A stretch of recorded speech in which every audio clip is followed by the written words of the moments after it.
all. Here is Mangesh Naneshwar Burkar sir, Director Sambodhi IAS Academy. And today on 20th May 2023, considering coming civil services, state services prelims and rest of the examinations, we are having this special session on current affairs related to environment and biodiversity. So yesterday also it was a very important session on science and technology and current affairs by Nahida. Today also she will continue this important session on environment and biodiversity with respect to current affairs. Now over to you, Nahida.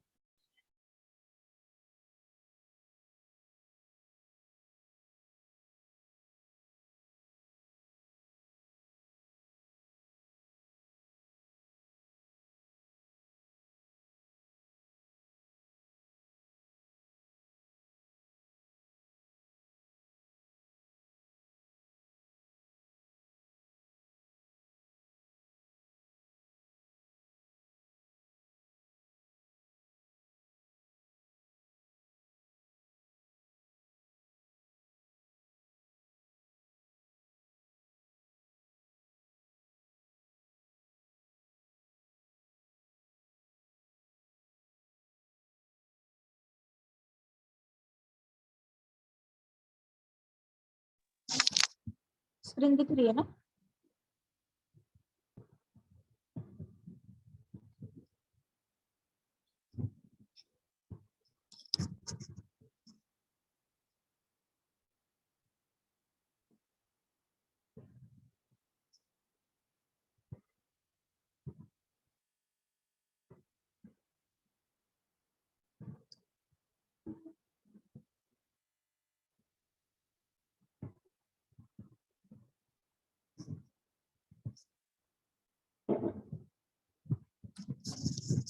Hello, good evening everyone.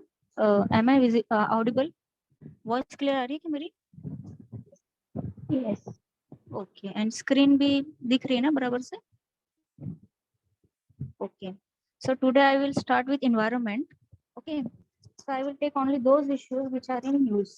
ठीक है. Theory part जो है basic वगैरह, what is biodiversity, ecosystem, environment, I am assuming that those who are giving prelims this year will have covered this already. Okay. So we'll start with current affairs related environment issues. Okay. So अभी recently बहुत सारी summits वगैरह हुई थी, environment related, climate change related summits वगैरह हुई थी. किसी ने go through किया है क्या? कौन कौन से important summits हुई थी climate change related? Anyone? Climate change related convention जो conferences हुई थे, उसके ऊपर किसने किया है क्या काम?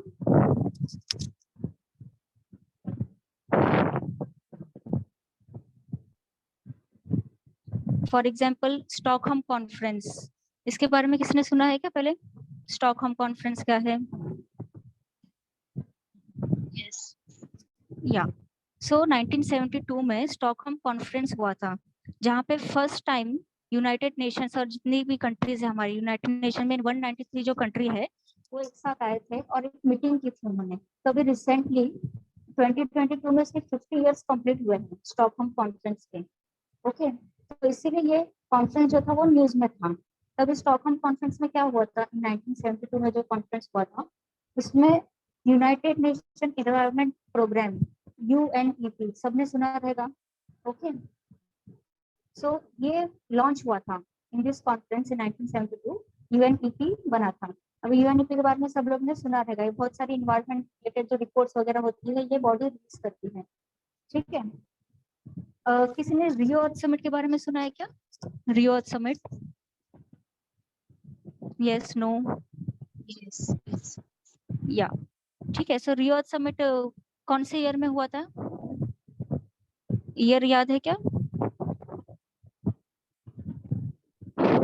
आफ्टर. यस, एग्जैक्टली 1992 में रियो अर्थ समिट हुआ था. वहाँ पे बहुत सारे मेजर डिसीजंस लिए गए थे. फॉर एग्जाम्पल अभी रिसेंटली UNFCCC की सबमिट हुई थी. ओके. UNFCCC की सबमिट हुई है, UNCCD की सबमिट हुई है. ठीक है. सो बेसिकली ये UNFCCC वगैरह क्या है, 1992 में एक मीटिंग हुई थी UNCCED, United nation conference on environment and development, जिसको मोस्ट कॉमनली हम रियो अर्थ समिट बोलते हैं. ठीक है, तो वहां पे 3-4 जो है मेजर कन्वेंशन जो है उन्होंने लिए थे। फर्स्ट कन्वेंशन था UNFCCC. What is UNFCCC? Full form पता है किसी को? Yes, United Nations हाँ, यूनाइटेड नेशन Climate Change या Conference on Climate Change. Yes, united nation framework on climate change conference, UNFCCC. ठीक है, तो ये टोटल सिक्स डिक्लेरेशंस हुए थे रियो अर्थ समिट में। फर्स्ट था एजेंडा 21। एजेंडा 21 में क्या था? 21 stands for 21st century. Agenda 21 में ये था कि हम जो क्लाइमेट चेंज जो हो रहा है, एनवायरनमेंट को प्रोटेक्ट कैसे करना है इन 21st सेंचुरी में, उसके बारे में हम डिसीजंस लेंगे। That was agenda 21। Next was UNFCCC बना था। सेकेंड यूएनसीसीडी बना था। ओके, यूएनसीबीडी बना था बेसिकली। यूएनसीबीडी क्या है? Convention on biological diversity. Okay, और क्या मेजर आउटकम हुए थे? किसने पढ़ा है क्या 1982 का? फर्स्ट यूएनएफसीसी था, सेकेंड यूएनसीबीडी था, कन्वेंशन ऑन बायोलॉजिकल डाइवर्सिटी, कि हमें बायोलॉजिकल डाइवर्सिटी को कैसे प्रोटेक्ट करना है उसके बारे में एक प्रिंसिपल था। एंड यूएनसीसीडी का फुल फॉर्म क्या है, किसी को पता है? Combat on Desertification. Yes, united nation conference to combat desertification. तो ये तीन मेन यूएन रिलेटेड जो क्लाइमेट की कन्वेंशंस थी वो हमने 1992 में साइन किया था। UNFCC, UNCBD and third one is UNCCD, जो कि डेसर्टिफिकेशन को कॉम्बैट करने के लिए हमने किया था। तभी रिसेंटली यूएनएफसीसी की समिट हुई थी। ओके, यूएनएफसीसी की समिट हुई थी, उसको हम बोलते हैं COP 27। COP is what? Conference of parties. जब यूएनएफसीसी जिसने साइन किया था उनकी जो मीटिंग होती है उसको हम कॉन्फ्रेंस ऑफ पार्टीज बोलते हैं। तो अभी कॉप 27 हुआ था, मीन्स 27th उनकी मीटिंग हुई थी। कहाँ पर हुई थी, किसी को पता है क्या? यूएनएफसीसी की कॉप 27 कहाँ हुआ है? Egypt. यस, इजिप्ट में हुआ था। शर्म अल शेख प्लेस का नाम है। इजिप्ट में यूएनएफसीसी की कॉप 27 सबमिट हुई थी। ठीक है, एंड इन 2016 में यूएनएफसीसी की जब सबमिट हुई थी तो पेरिस प्रिंसिपल साइन हुआ था। इसके बारे में सुना है क्या? Paris principles, Paris agreement. Yes. या सो इन 2016 में हमने पेरिस एग्रीमेंट को साइन किया था। ठीक है, तो वहां पर जो कंट्रीज ने पेरिस एग्रीमेंट को एडॉप्ट किया था, ठीक है, उसकी जो मिनिस्ट्री, उसकी जो मीटिंग होती है, जो मेंबर्स ने साइन किया था उसको हम CMA बोलते हैं। तो इट वाज CMA 4। तो जो हमारी यूएनएफसीसी की सबमिट थी 27 की, उसमें पेरिस एग्रीमेंट की भी सबमिट हुई थी। That was CM4। ठीक है, CMA 4 मतलब CMA 4 का ये है कि जो भी parties conference of ministerial of Paris agreement CMA, उसकी 4th मीटिंग भी थी। ठीक है, एंड क्योतो प्रोटोकॉल के बारे में सुना है क्या किसने? Kyoto protocol, KYOTO। Yes. Yes, किसके लिए है वो?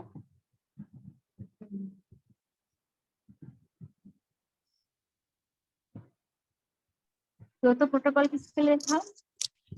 Cap and trade. या क्योतो प्रोटोकॉल में क्या था कि बेसिकली हम क्लाइमेट चेंज को कंट्रोल कैसे करेंगे। तो Kyoto protocol that was adopted in 1997, first propose हुआ था 1997 में, and it was enforce on 2005। उसमें 3 मेजर डिसीजंस लिए थे। फर्स्ट था CDM, क्लीन डेवलपमेंट मैकेनिज्म। उसमें क्या था, जो डेवलप कंट्रीज होती है वो डेवलपिंग कंट्री को हेल्प करती है क्लाइमेट का जो कार्बन का इमिशन है उसको रोकने के लिए। That was clean development mechanism, where develop country is helping developing country to stop the और reduce the emission of carbon. That was clean development mechanism. Second was joint implementation.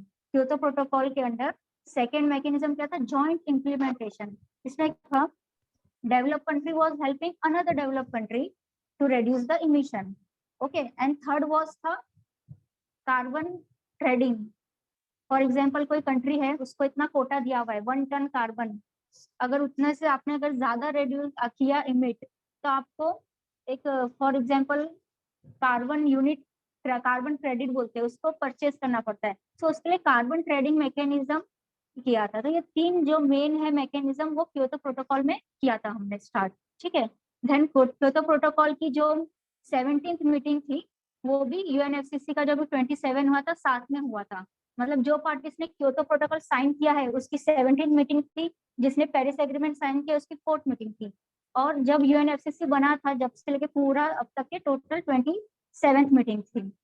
ठीक है, तो ये समझना है ना कि जो COP 27 था उसमें ये दो अलग से भी मीटिंग थी साथ में, पेरिस एग्रीमेंट वालों की मीटिंग अलग और अपना जो क्योतो प्रोटोकॉल है उसकी मीटिंग अलग है। ठीक है, सभी मेजर आउटकम्स क्या था COP 27 में, उसके ऊपर क्वेश्चंस आ सकते हैं। ठीक है, बहुत सारी कंट्रीज ने, इंडिया ने भी जो है प्रपोजल वहां पे दिया था।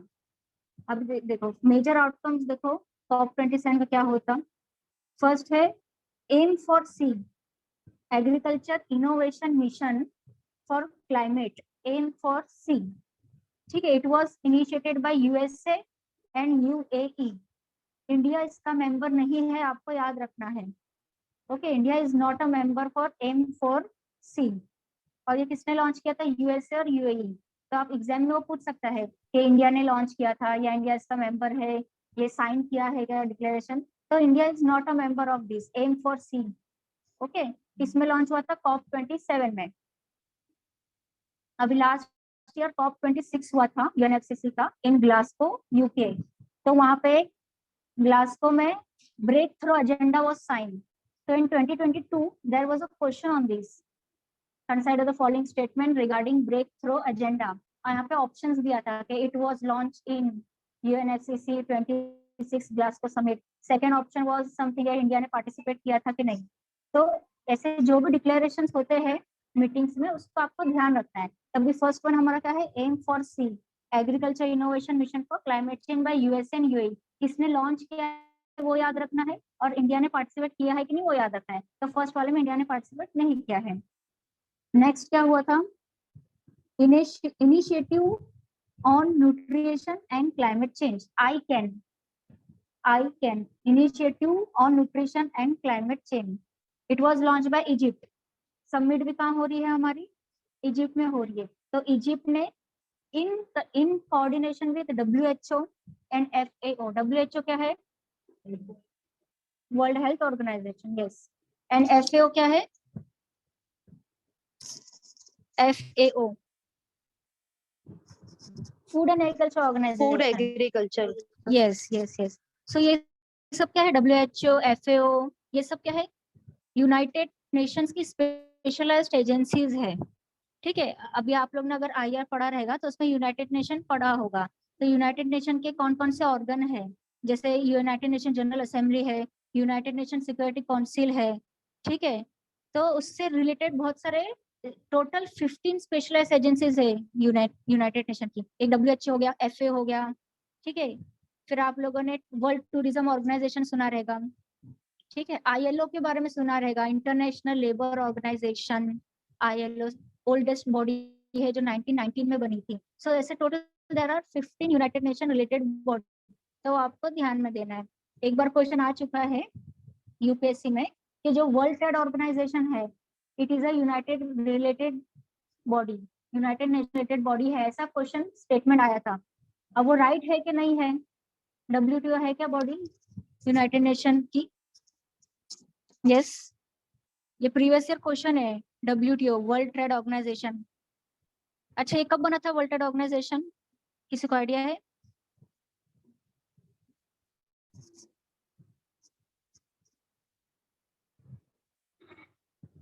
नाइनटीन 1995 में बना था बेसिकली। ओके, सो आंसर यह है कि WTO is not a United body, United nation की बॉडी नहीं है।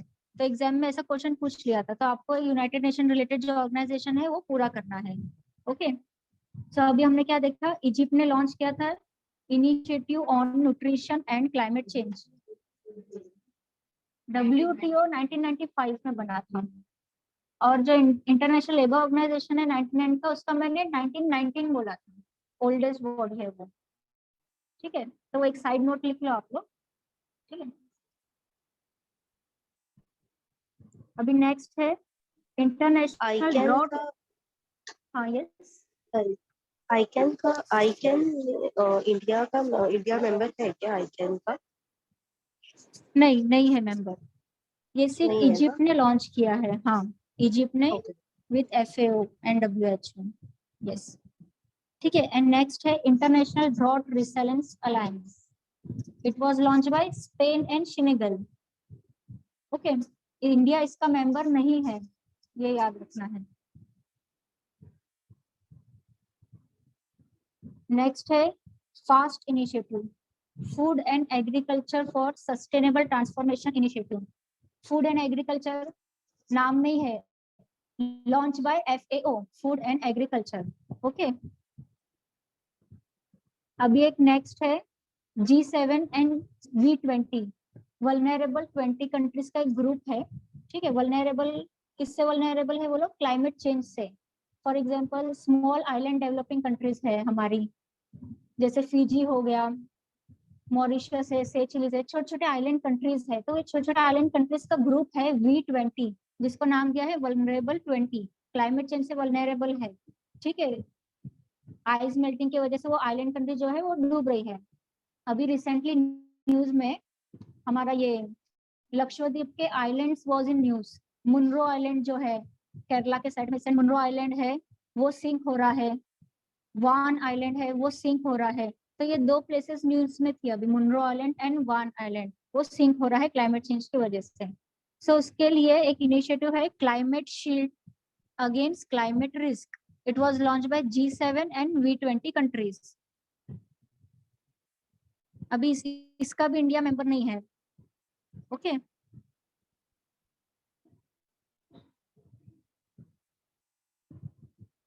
ओके। अभी नेक्स्ट देखो, मैंग्रोव अलायंस फॉर क्लाइमेट। ठीक है, अभी मैंग्रोव्स क्या होते हैं? कोस्ट लाइन के यहाँ पे सॉल्ट और वाटर हाँ, मिलने वाले plants। Yes yes, mangroves basically वो ट्रीज है जो कि बेसिकली सॉल्ट टॉलरेंट रहते हैं, and they are found only tropical and sub tropical zone. Okay, wetland इलाके जो दलदली इलाके रहते हैं वहां पे उनके कैपेबिलिटी रहती है सॉल्ट टॉलरेंस की, कितना भी खारा पानी रहेगा उसमें वो लोग ग्रो होते हैं। और वो सिर्फ ट्रॉपिकल एंड सब ट्रॉपिकल में मिलते हैं, वार्म वाटर्स में ही मिलते हैं मैंग्रोव्स। ओके, तो मैंग्रोव्स में भी बहुत सारी स्पीशीज होती है, एविसेनिया, उनका एक प्रोसेस होता है न्यूमेटोफोर्स, उसमें रूट्स जो है वो अपवर्ड ग्रो होती है। ठीक है, अभी वेटलैंड्स वगैरह के बारे में पढ़ा है क्या? टोटल कितने वेटलैंड्स है इंडिया में अभी? 75। Yes yes, very good. अभी हमारे यहाँ मुंबई का भी एक रीजन वेटलैंड में आया है। हमारे मुंबई में एक रीजन है वो भी वेटलैंड डिक्लेयर किया है। क्या नाम है वो प्लेस का?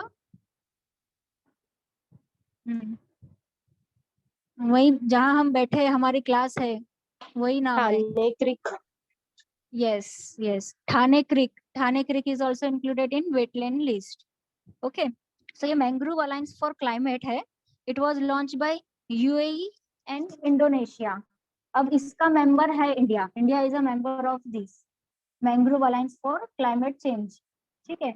अब ये मैंग्रोव से रिलेटेड ही इंडिया ने एक प्रोग्राम लॉन्च किया है, मिष्टी करके,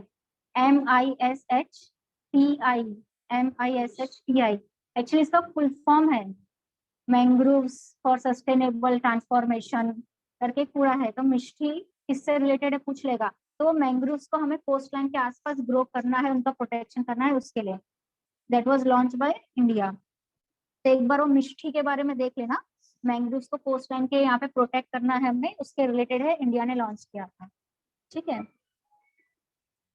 अभी नेक्स्ट देखो, इंडिया जिसका मेंबर है पहले वो देख लेते हैं। नेक्स्ट है first mover coalition, first mover coalition for cement and concrete commitment. अभी सीमेंट इंडस्ट्री है, कंक्रीट इंडस्ट्री है, वहां से कितना पॉल्यूशन वगैरह होता है, फ्लाई ऐश वगैरह बहुत होती है। तभी रिसेंटली इंडिया की गवर्नमेंट ने गाइडलाइंस इशू की है कि थर्मल पावर प्लांट में जो भी कंपनीज है, थर्मल पावर प्लांट जो भी है, उनको 100% फ्लाई ऐश यूटिलाइजेशन करना है। मतलब जितना भी उनका पॉल्यूशन निकल रहा है फ्लाई ऐश के थ्रू, उसको उनको कलेक्ट करना है सेपरेटली और उसको एज अ ब्रिक फॉर्मेट में बनाना है, ताकि हम उसको कंस्ट्रक्शन में यूज कर सके, इंफ्रास्ट्रक्चर बनाने में कर सके और हमारा पॉल्यूशन जो है वो कम हो। फ्लाई ऐश एकदम माइन्यूट पार्टिकल्स होते हैं, सॉलिड कार्बन एकदम, वो लंग्स में जाके एक्यूमुलेट हो जाते हैं और एनी प्लांट्स को भी बहुत सारा डैमेज करते हैं। लीव्स पे जमा हो जाते हैं, उनकी फोटोसिंथेसिस जो है उसको ब्लॉक हो जाती है प्रोसेस। इसके लिए अभी इंडिया में गवर्नमेंट गाइडलाइन इशू किया है कि 100% फ्लाई ऐश यूटिलाइजेशन होना चाहिए। फर्स्ट मूवर कॉलेशन पूछ रहा था। फर्स्ट मूवर कॉलेशन का ये बेसिकली लास्ट ईयर साइन हुआ था, ठीक है, और ये साल एनफोर्स हुआ है। इंडिया ने लॉन्च नहीं किया है but India is a member. First mover coalition basically USA और वर्ल्ड इकोनॉमिक फोरम, एक वर्ल्ड इकोनॉमिक फोरम है which is a NGO, non government organisation है इन स्विट्जरलैंड, उसने और यूएसए ने मिलकर लॉन्च किया है फर्स्ट मूवर कॉलेशन, ठीक है, विच इंडिया ने अभी साइन किया है उसको, इसके लिए ये न्यूज में था। अभी नेक्स्ट है लीड आईटी। अब ये इंडिया ने लॉन्च किया है, इंडिया ने स्वीडन के साथ मिलकर लॉन्च किया है lead IT, leadership for industries transition summit, ठीक है, इसकी समिट हुई थी। अभी हम क्या पढ़ रहे हैं, यूएनएफसीसी की COP27 के समिट में जो भी डिक्लेरेशन साइन हुए थे वो पढ़ रहे हैं, ठीक है। तो इसमें इंडिया और स्वीडन ने लीड आईटी की मीटिंग हुई थी। ये इसमें लॉन्च नहीं हुआ था COP27 में, इसकी खाली मीटिंग हुई थी जो इंडिया ने कंडक्ट किया था मीटिंग। ये लॉन्च हुआ था 2019 में। 2019 में जब यूनाइटेड नेशन क्लाइमेट एक्शन की समिट हुई थी तभी ये लॉन्च हुआ था by India and Sweden, leadership for industry transition. For example अभी steel, aluminium, coal, this are the which industry which are hard to abate, मतलब कोल वगैरह तो इनको एकदम जरूरी ही है, तो इनसे रेड्यूस कैसे करना है इमिशन, ट्रांसिशन कैसे करना है, ओके, टू रिन्यूएबल एनर्जी की तरफ, तो उसके लिए लीड आईटी है, leadership for industry transition summit, okay. अभी नेक्स्ट है middle East Green initiative, middle East Green initiative launch by Saudi Arabia along with north Africa के जो रीजन है। अभी अफ्रीका में ये लोग ने ग्रीन वॉल बनाया है। ग्रीन वॉल के बारे में सुना है क्या किसी ने? ग्रीन वॉल अफ्रीका का इनिशिएटिव है। हाँ, यस यस, जो साहेल रीजन है, सहारा डेजर्ट है अफ्रीका में, ओके, तो साहेल रीजन है नॉर्थ अफ्रीका में, बहुत सारी कंट्रीज आती है, नाइजीरिया, छड़, अल्जेरिया, इजिप्ट के नीचे, तो वो साहेल रीजन में ऐसा एक अफॉरेस्टेशन करेंगे, मतलब फॉरेस्ट की ऐसे पूरी ऐसी वॉल बना देंगे, तो उसको बेसिकली ग्रीन वॉल कहा गया है। तो उससे ही रिलेटेड है कि मिडल ईस्ट ग्रीन इनिशिएटिव में भी क्या करेंगे, एक टाइप का हम अफॉरेस्टेशन करेंगे, that was launch bye Saudi Arabia along with north African countries, ठीक है। तो अभी ये जो भी डिक्लेरेशन है तो उसमें इंडिया किसका पार्ट है, किसका पार्ट नहीं है, और ये COP27 में लॉन्च हुआ था, या फिर कुछ कुछ ऐसा जो ग्लासगो समिट लास्ट ईयर में हुई थी उसके भी डिक्लेरेशन इसमें है क्या, तो ऐसा मिक्स करके सेंटेंस पूछ सकता है, तो आपको ध्यान रखना है, ठीक है। नायका, हाँ, ये मिडल ईस्ट ग्रीन इनिशिएटिव भी इंडिया उसका पार्ट नहीं है ना? India is no not no, India is not a part, no.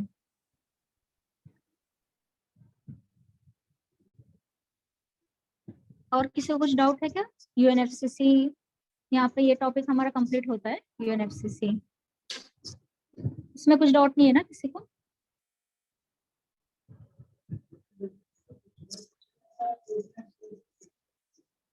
हाँ, अभी बताती हूँ ना, अभी इसके बाद वेटलाइंस का ही करना है, ठीक है। यूएनएफसीसी की सबमिट हो गई हमारी। अभी नेक्स्ट हमारा यही है वेटलैंड्स, जो तुम बोल रहे थे सागर, ठीक है। अभी रामसर कन्वेंशन, रामसर कन्वेंशन सबने सुना रहेगा ना, राइट? तो रामसर सुना है ना, कहाँ पर है ये रामसर साइट? रामसर कहाँ से वर्ड आया है, कोई बता सकते हैं? रामसर कन्वेंशन ऑन वेटलैंड, तो व्हाट इज रामसर, मतलब क्या है ये? कोई इंसान का नाम है, कोई साइंटिस्ट है, कि जगह का नाम है, क्या है रामसर? एनीवन? जगह का नाम है। यस यस, कहाँ पर है? city in Iran.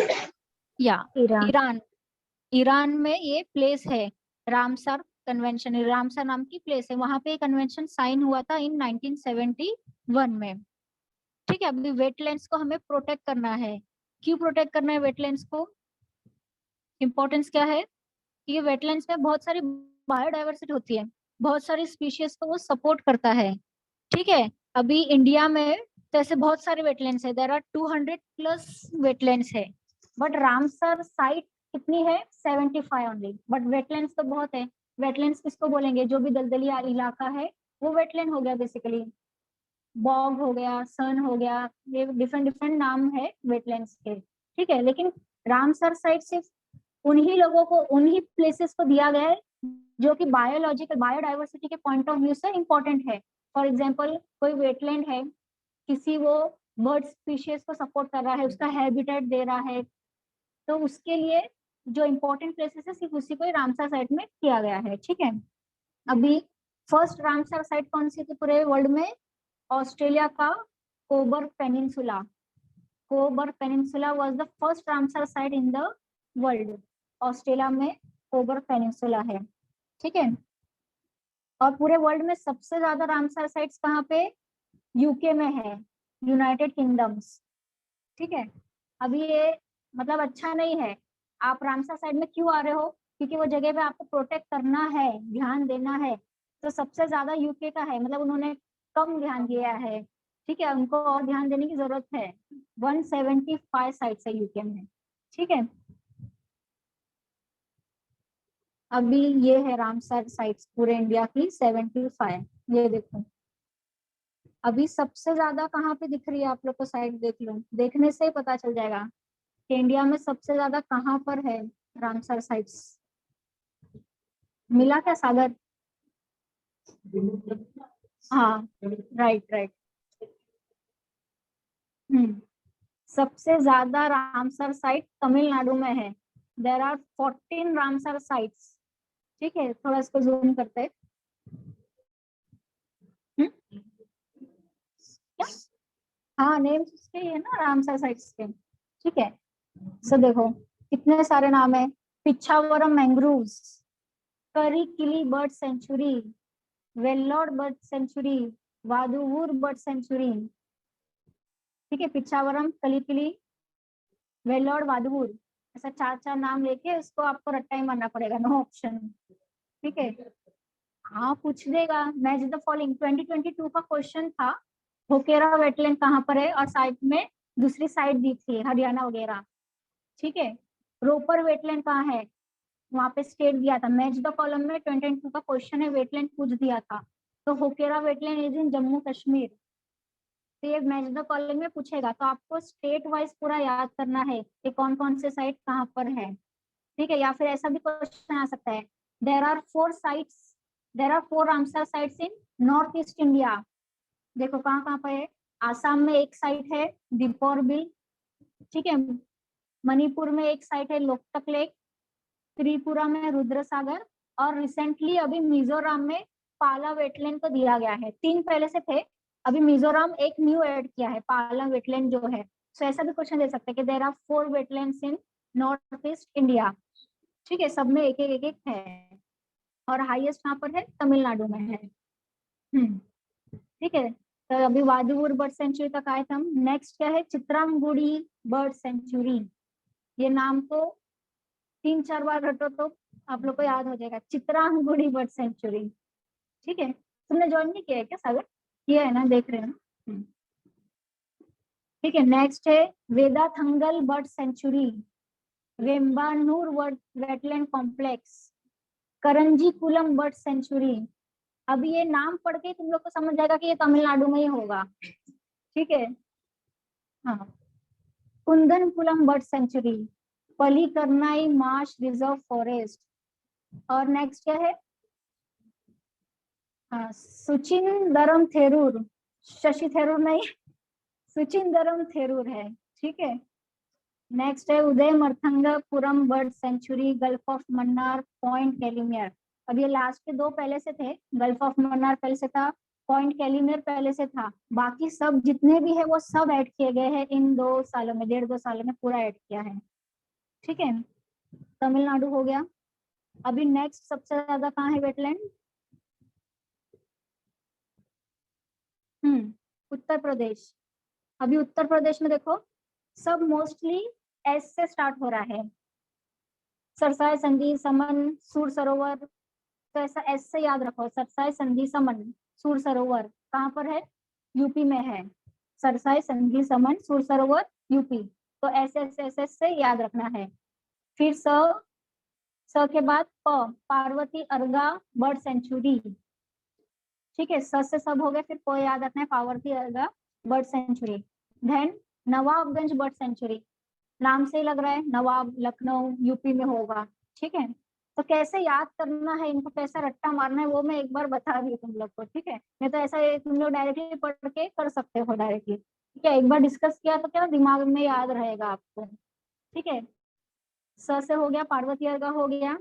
अभी अपर गंगा रिवर, अपर गंगा रिवर के भी ट्रैक को उन्होंने ऐड किया है। ठीक है, नेक्स्ट है बघीरा वाइल्ड लाइफ सेंचुरी, ये रिसेंटली एडेड है। Bakhira wild life sanctuary and Haiderpur wetland, ये 2 रिसेंटली ऐड हुआ है। ये and third upper Ganga, upper Ganga, Haiderpur wetland और कौन सा बोला था मैंने, बघीरा वाइल्ड लाइफ सेंचुरी। तो ऐसा भी पूछ सकता है, भले तुमको वेटलैंड नहीं हो, वाइल्ड लाइफ सेंचुरी पूछ लेगा। बघीरा वाइल्ड लाइफ सेंचुरी कहाँ है, कुलदीवा वाइल्ड लाइफ सेंचुरी कहाँ है, हथगढ़ वाइल्ड लाइफ सेंचुरी कहाँ है। तो ये स्टेट वाइज आप सबको वाइल्ड लाइफ सेंचुरी भी याद करना है। Same for national parks. ठीक है, जितने भी नेशनल पार्क है वो आपको स्टेट वाइज याद करना है। ठीक है, तो ये होमवर्क है आप लोग का। नेशनल पार्क जो है वो देखना है, वाइल्ड लाइफ सेंचुरी जो वो है वो देखना है, स्टेट वाइज देखना है। और सबसे ज्यादा कहाँ पर है नेशनल पार्क वो भी देखना है, दैट इज मध्य प्रदेश। 10 के अबाउ जो है वो सबसे ज्यादा मध्य प्रदेश में ही है। ठीक है, अपने महाराष्ट्र में 5 नेशनल पार्क है, कर्नाटका में 5 है। तो आपको असेंडिंग से डिसेंडिंग ऑर्डर में लगाने को भी पूछ सकता है कि असेंडिंग डिसेंडिंग ऑर्डर में लगाओ कि नेशनल पार्क कितने हैं करके। ठीक है,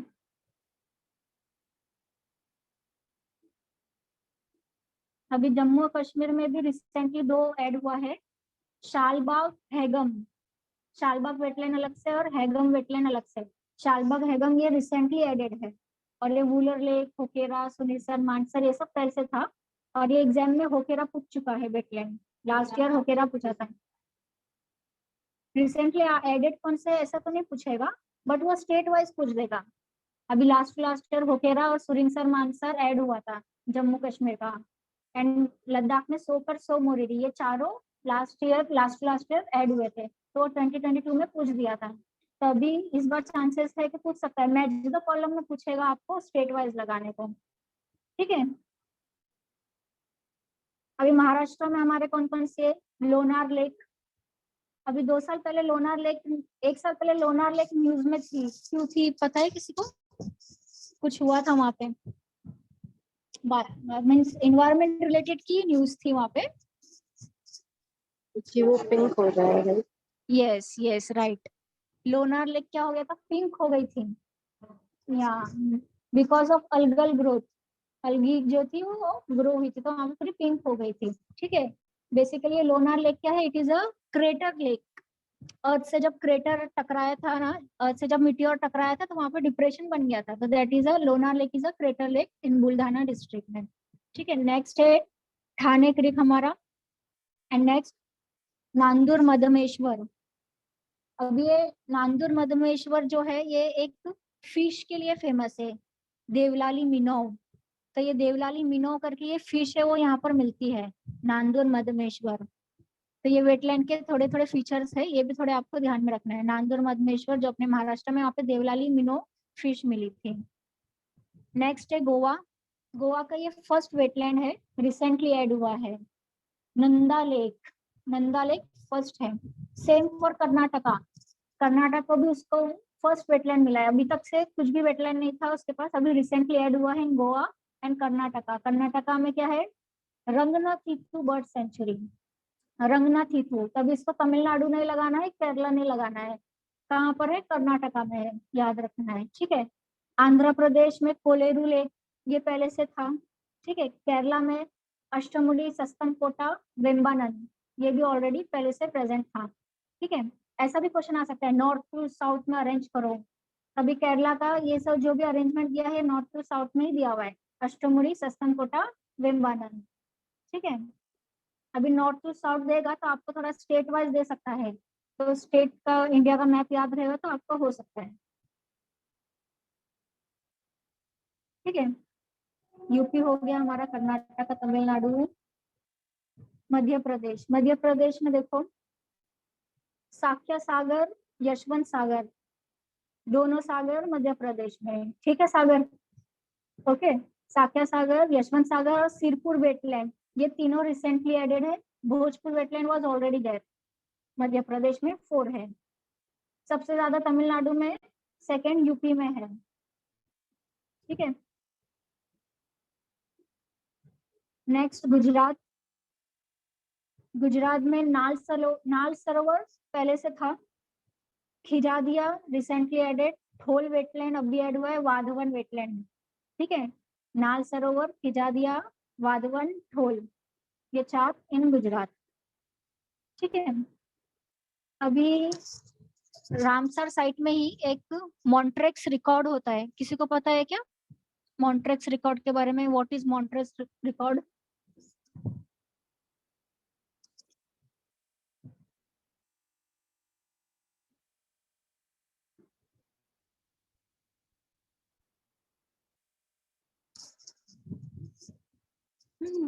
मॉन्ट्रेक्स रिकॉर्ड के बारे में पता है क्या, जो ऑनलाइन है? हेलो,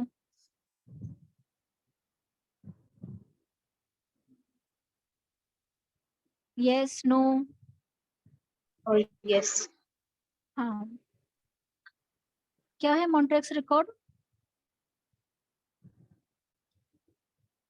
जो रामसर के साइट्स है, ठीक है, उसमें से कुछ कुछ ऐसे साइट्स है जो ज्यादा वल्नरेबल है। Montreux site is basically that site, ठीक है, जो कि ह्यूमन की वजह से उसमें चेंजेस हो रहे हैं।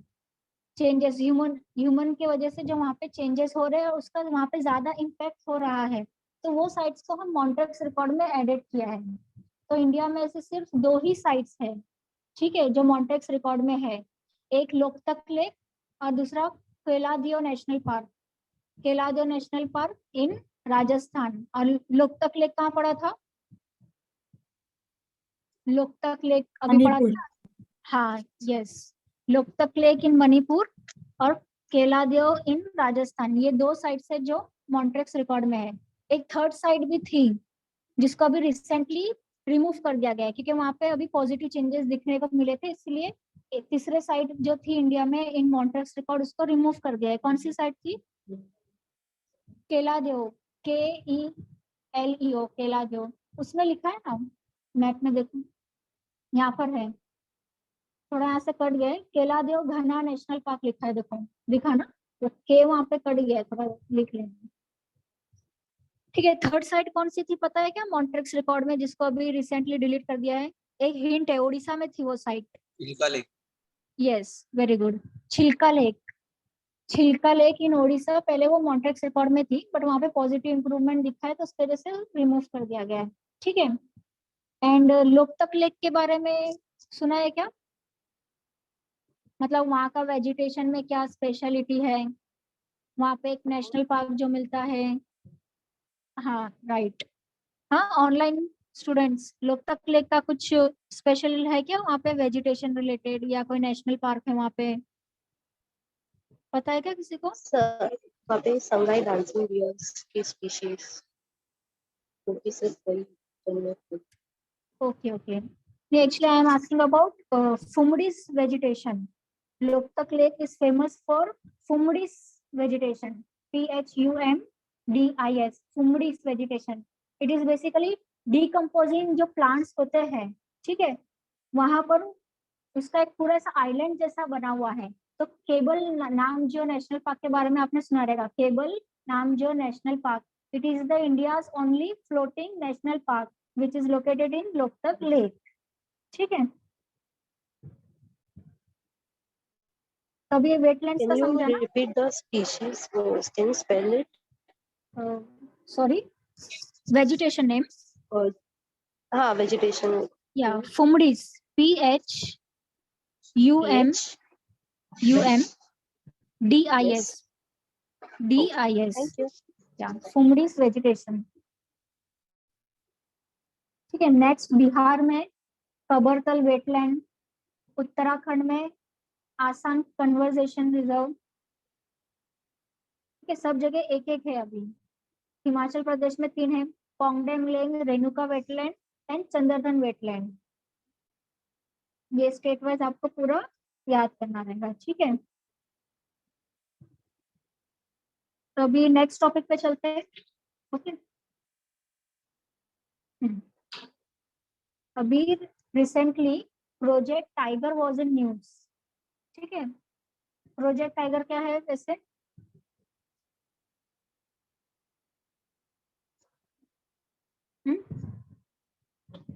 हाँ, टाइगर का प्रोटेक्शन के लिए है, बट आई थिंक दैट ये सेंट्रल स्पॉन्सर्ड स्कीम थी या सेंट्रल सेक्टर स्कीम है, इसके बारे में सुना है क्या?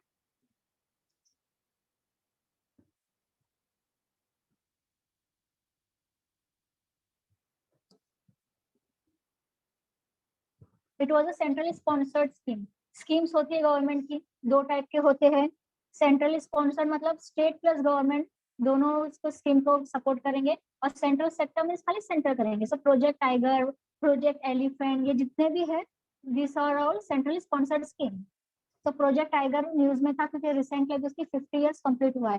प्रोजेक्ट एलिफेंट भी न्यूज में चल रहा है क्योंकि अभी उसके 30 ईयर्स हुआ है। प्रोजेक्ट एलिफेंट कब का था? 1992 का था, एंड प्रोजेक्ट टाइगर इज 1973 का।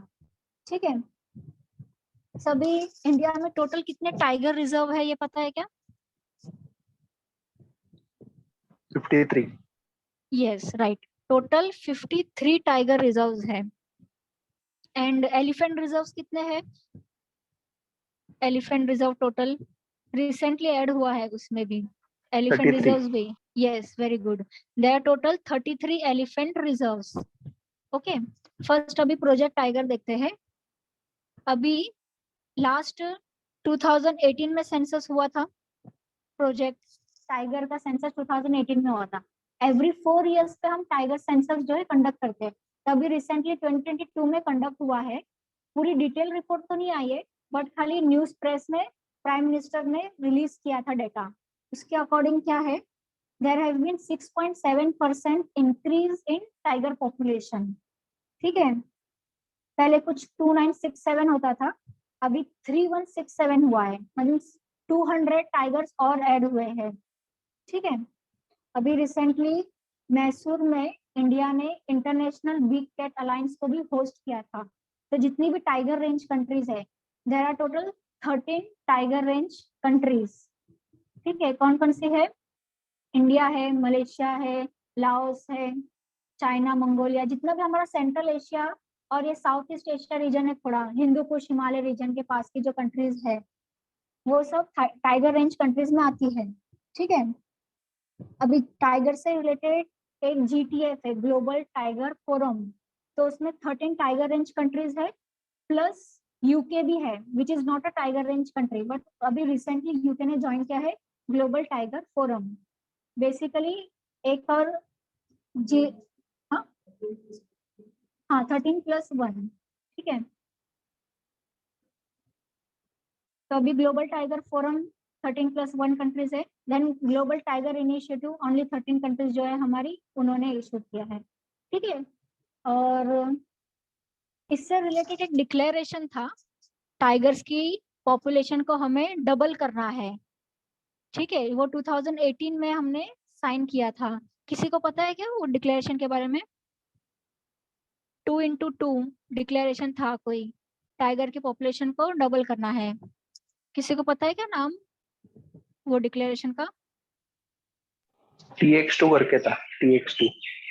हाँ हाँ, बट वो डिक्लेरेशन को क्या बोलते हैं? रशिया में वो जगह का नाम है बेसिकली, एक ये हिंट है। हम्म, 2x2 था, बराबर है, उसका मतलब कि टाइगर को हमें डबल करना है। It was Petersburg saint declaration. Petersburg. Yes yes exactly, saint Petersburg declaration Russia में जगह का नाम है, ठीक है। Russia is also tiger range country है। रशिया है, उसके नीचे मंगोलिया, चाइना, ठीक है। सो अभी recently international big cat alliance India ने होस्ट किया था, ठीक है। So there are total 7 big cat species. इसमें tiger, lion, snow leopard, leopard, cheetah, jaguar and Puma भी आते हैं। अभी हमारे यहाँ पे tiger, lion, leopard, snow leopard, leopard India, cheetah भी हमने अभी लेके आया है। अभी इंडिया में जेगुआर और पूमा जो है, ये 2 स्पीशीज कैट की नहीं मिलती है।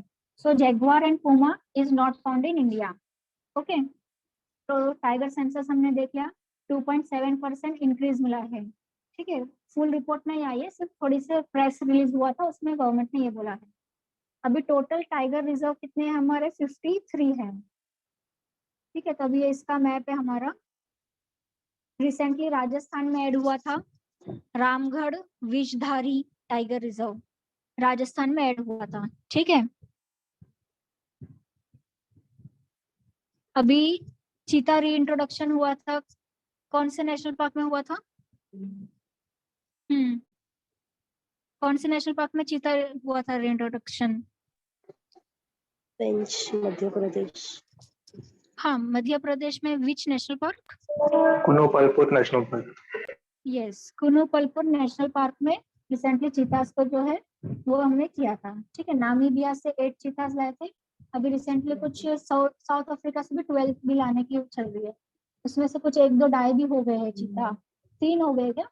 ओके, तो अभी देखा था 2 मर गए थे, ठीक है। जी 3 हुए। Okay okay, yes. तो अभी आपको ये स्टेट वाइज आपको याद रखना है कि कौन कौन से टाइगर रिजर्व है। तो फर्स्ट देखते हैं उत्तराखंड। उत्तराखंड में 2 टाइगर रिजर्व है, Rajaji and Jim Corbett national park, Jim Corbett tiger reserve. और जिम कॉर्बेट के बारे में आपको पता रहेगा, it is the oldest national park of India. Jim Corbett and Rajaji, ठीक है। राजा जी जिम कॉर्बेट के साथ टाइगर पे जा रहे हैं, ठीक है। ऐसा ट्रिक बना के याद रखो, Rajaji Jim Corbett. Next UP. UP में 2 है, Pilibhit tiger reserve and Dudhwa tiger reserve. In Bihar, Bihar में देखो वाल्मीकि टाइगर रिजर्व है। सो ये सब जो जितने भी ऊपर के दिख रहे हैं आपको मैप में दिख रहेगा, सो ये इनका पोर्शन जो है टाइगर रिजर्व का थोड़ा नेपाल में भी जाता है। सो ये जंक्शन पे है, इंडिया नेपाल के बॉर्डर पे है। वाल्मीकि नेशनल पार्क है, पीलीभीत और दुधवा भी, ये इंडिया नेपाल के बॉर्डर पे है। और पीलीभीत टाइगर रिजर्व ये तो ट्राई जंक्शन पे है, यूपी, उत्तराखंड और हमारा नेपाल, ठीक है। अभी नेक्स्ट आसाम। आसाम में there are total 4 tiger reserve, ठीक है। ईस्ट टू वेस्ट में पूरा याद रखेंगे, MONK, मॉन्क। एक निमोनिक्स बना के आप याद रख सकते हो कि आसाम में कौन कौन से टाइगर रिजर्व है। मॉन्क, फर्स्ट क्या है? Manas, second Orang, third Nameri, fourth Kaziranga, ठीक है। सो मॉन्क, ये 4 ट्रिक से याद रख सकते हो कि आसाम में टाइगर रिजर्व है, ठीक है। अभी उस नेक्स्ट ऊपर अरुणाचल प्रदेश। आसाम के ऊपर की कौन से स्टेट है? अरुणाचल प्रदेश। वहां पे 2 है, सॉरी 3 है, पक्के tiger reserve, Kamlang tiger reserve and Namdapha tiger reserve, ठीक है। अभी पक्के टाइगर रिजर्व की लोकेशन देखो कैसी है। पक्के टाइगर रिजर्व के नीचे टोटल, उसके नीचे नामेरी नेशनल टाइगर पार्क आ रहा है। तो ऐसा भी क्वेश्चन पूछ सकता है कि नामेरी और पक्के टाइगर रिजर्व मतलब दोनों ओवरलैपिंग है क्या? एरिया जो है उनका वो ओवरलैपिंग रहेगा, पक्के टाइगर रिजर्व और नामेरी का रहेगा, ठीक है। अभी नेक्स्ट अपना मिजोरम। मिजोरम में डेम्पा टाइगर रिजर्व है, डेम्पा टाइगर रिजर्व, ठीक है। अभी यहाँ पे ये देखने के नागालैंड, मेघालय, मणिपुर और त्रिपुरा, ये नॉर्थ ईस्टर्न स्टेट है जहाँ पे टाइगर आपको नहीं मिलता है। सिर्फ आसाम में मिल रहा है, अरुणाचल में मिल रहा है और त्रिपुरा में मिल रहा है, ठीक है।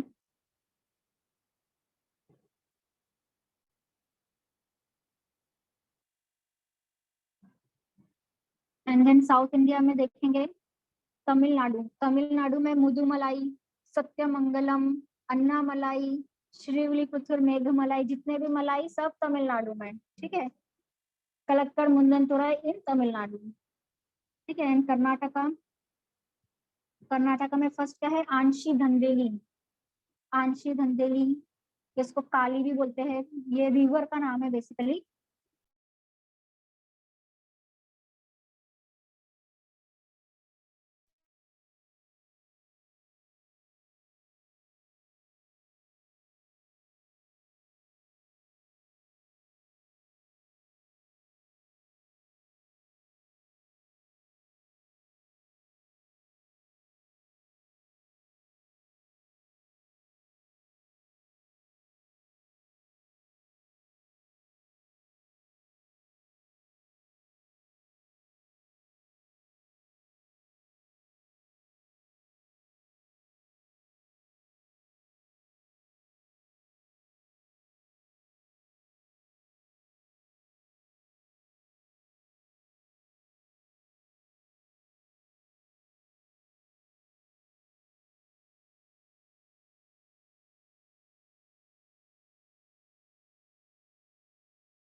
हेलो, अभी आ रही है? हाँ, ऑडिबल है ना अभी? हाँ, ओके ओके। पता नहीं क्या, अभी आ रही है ना? ठीक है, तो कंटिन्यू करते हैं। हमने क्या देखा था? प्रोजेक्ट एलिफेंट के बारे में पढ़ रहे थे हम, ठीक है। तो प्रोजेक्ट एलिफेंट का मैंने क्या बोला था? Total 60% population of the world is hosted by India. India में 60% जो है एलिफेंट की पॉपुलेशन है, ठीक है। So I was asking about IUCN. IUCN red list issue करता है, ठीक है। उसमें वो रेड लिस्ट में क्या कौन कौन सी कैटेगरी, टोटल 9 कैटेगरीज होती है। Extinct, critically endangered, endangered, vulnerable, ठीक है, extend in wild, data not evaluated, data deficit, ऐसी टोटल 9 कैटेगरीज होती है। तो IUCN में एलिफेंट का स्टेटस क्या है? एंडेंजर्ड है। ओके, और टाइगर का क्या स्टेटस है? Anyone knows? टाइगर का IUCN स्टेटस क्या है?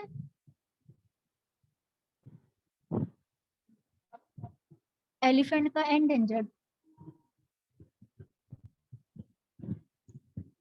एलिफेंट में भी 2 टाइप्स के कैटेगरीज होते हैं, एशियन एलिफेंट जो एशिया में मिलता है, और अफ्रीकन एलिफेंट। जो हमारा एशियन एलिफेंट है जो इंडिया में मिलता है, दैट इज एंडेंजर्ड, और जो अफ्रीकन वाला है दैट इज क्रिटिकली एंडेंजर्ड।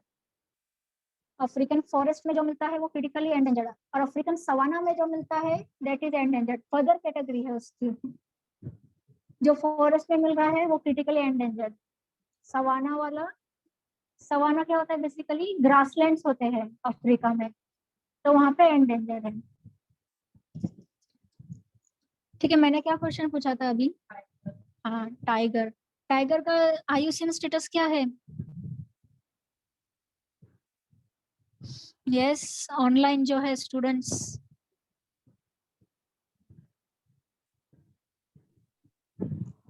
मेरी वॉइस आ रही है ना? हाँ, क्या बोल रहे हो? क्रिटिकली एंडेंजर्ड है, not sure. Critically endangered. Tiger is endangered. Tiger is endangered. Tiger endangered है, नॉट क्रिटिकली एंडेंजर्ड। ठीक है। And Asiatic lion, Asiatic lion के बारे में सुना रहेगा, which is found only in Gir national park of Gujarat, that is critically endangered. ठीक है, तभी project elephant was in news because 30 years हुए हैं उसके, and there total 33 elephant reserve.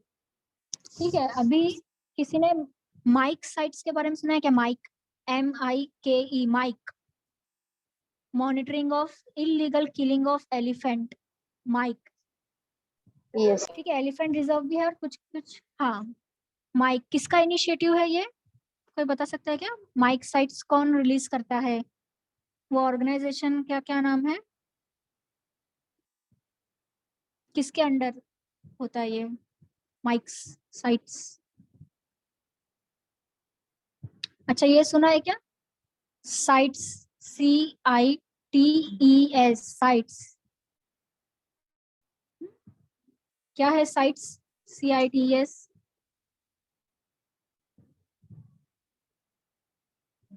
Convention है, ये C फॉर कन्वेंशन। जो ये साइट्स बॉडी है वो ये माइक साइट्स रिलीज करती है। Convention for, yes international trade and endangered species. yes convention on illegal trafficking of international convention on endangered species। जो भी फ्लोरा फाउना मतलब एनिमल प्लांट्स जो भी है उसका इलीगल कुछ ट्रैफिकिंग हो रही है क्या, इंपोर्ट एक्सपोर्ट हो रहा है क्या, एंडेंजर्ड स्पीशीज जो है। ठीक है, तो ये साइट्स बॉडी है। इसमें भी टोटल 3 लिस्ट होते हैं उनके, अपेंडिक्स 1, अपेंडिक्स 2, अपेंडिक्स 3। जो ज्यादा थ्रेटेंड है वो अपेंडिक्स 1 में है, और अपेंडिक्स 2 में जो स्पीशीज थ्रेटेंड नहीं है बट उनके प्रोटेक्शन से उनका जो भी पॉपुलेशन है उसमें थोड़ा इंप्रूवमेंट मिल सकता है, that is included in appendix 2। And third जो है, थर्ड अपेंडिक्स थर्ड में वो वाली साइट्स होती है जहाँ पे which is protected in one of the country and it wants cooperation of other country to protect the same. ठीक है, अभी रिसेंटली साइट्स की भी सबमिट हुई थी। ठीक है, तो उसमें इंडिया के भी 2-3 स्पीशीज जो है इंडिया ने बोले थे कि हमें अपेंडिक्स 2 में रखना है, अपेंडिक्स 1 में, वो अभी आगे हम देखेंगे। ठीक है, देयर आर 53 एलिफेंट रिजर्व्स। तो ये आप लोग देख लेना। बेसिकली उत्तराखंड में शिवालिक का जो रीजन है, तेराई रीजन है, तेराई जो मार्शी वेटलैंड इलाके है, मार्शी एरिया से वहां पर एलिफेंट रिजर्व मिलता है। ठीक है, अभी आप लोग को होमवर्क ये है कि माइक साइट्स कौन कौन सी है इंडिया में। एलिफेंट रिजर्व जो 33 है, ठीक है, लेकिन there are total 10 to 12 MIKE sites. For example Assam में, यहाँ पे आपको दिख रहा रहेगा Chirang Ripu elephant reserve, it is a MIKE site. Then Kerala में Mysore is a MIKE site. ठीक है, तो कुछ कुछ है, Nilgiri is also MIKE site. तो ऐसे टोटल 10 to 12 माइक साइट्स है, वो आप लोग को देख लेना है। ठीक है, सभी नेक्स्ट देखते हैं कि टाइगर रिजर्व, एलिफेंट रिजर्व, ये आप लोग देख लेना स्टेट वाइज।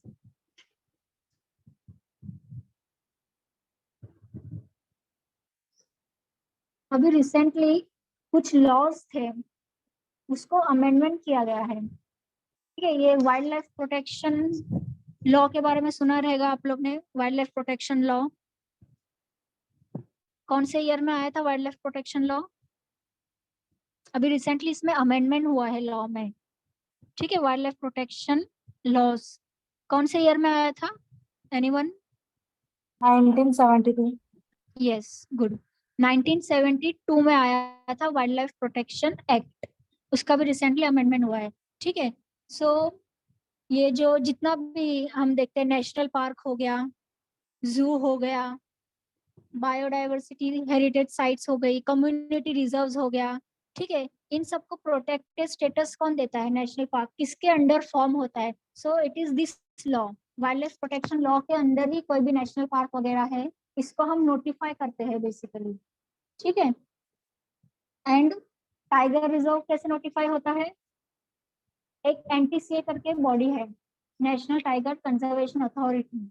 ठीक है, सो स्टेट गवर्नमेंट जो है वो रिकमेंड करती है कि हमें ये साइट को टाइगर रिजर्व करना है, देन एनटीसीए अप्रूवल देता है, देन वो टाइगर रिजर्व डिक्लेयर होता है। And wild life protection act हम पढ़ रहे हैं, इसमें जू जितना भी हो गया, नेशनल पार्क है, that are form under this law. तभी रिसेंटली अमेंडमेंट क्या हुआ है? इनिशियली क्या था लॉ में? There were total 6 list, schedule 1, schedule 2, schedule 3, 4, 5, 6, ऐसा शेड्यूल आप लोग ने सुना रहेगा। कोई भी आप स्पीशीज पढ़ते हो तो आप उसका आईयूसीएन स्टेटस देखते हो। ठीक है, फिर साइट्स का अपेंडिक्स देखना होता है कि ये साइट्स अपेंडिक्स 1 में है कि 2 में है। फिर इंडिया के law WPA wild life protection act में शेड्यूल 1 में है कि 2 में है कि 3 में, वो देखना रहता है। तो पहले टोटल 6 थी। सबसे फर्स्ट में क्या रखा था? जो ज्यादा थ्रेटन है उसको ज्यादा प्रोटेक्शन देना है, किसी भी हालत में किल नहीं करना है। फॉर एग्जाम्पल टाइगर हो गया, एशियाटिक लायन हो गया, तो दैट वाज इन 1। ठीक है, एंड शेड्यूल 5 में क्या था? जिसको आप किल कर सकते हो, बैट्स हो गए, रेट्स हो गए। ठीक है, एंड शेड्यूल 6 में प्लांट स्पीशीज आती थी, जिसको कल्टीवेट करने के लिए आपको लाइसेंस लगता था।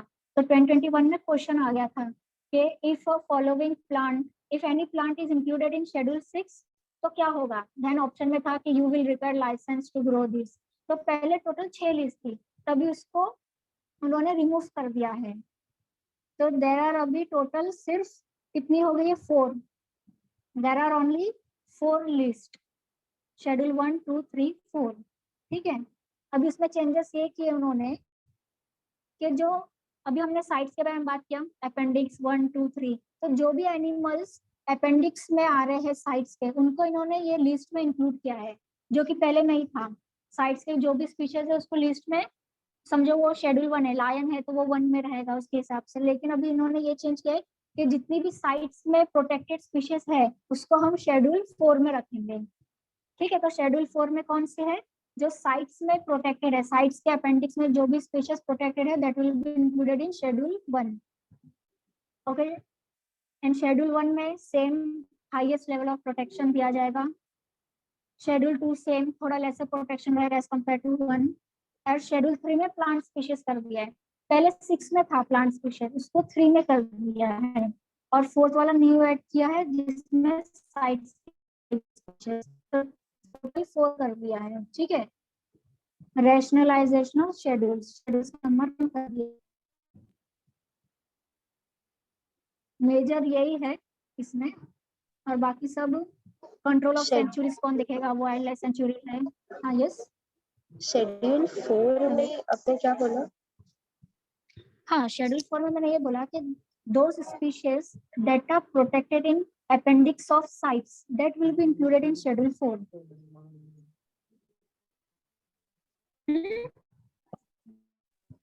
ओके, जो प्रोटेक्टेड है according to the CITES list. Yes. जो appendix है, उसमें जो species होंगे ना, वो सब शेड्यूल 4 में इंक्लूड किया है इन्होंने, which was not there before. ठीक है, तो जितने भी साइट्स पे प्रोटेक्टेड है वो सब इसमें 4 में रहेंगे। ठीक है, और कोई डाउट है क्या किसी को?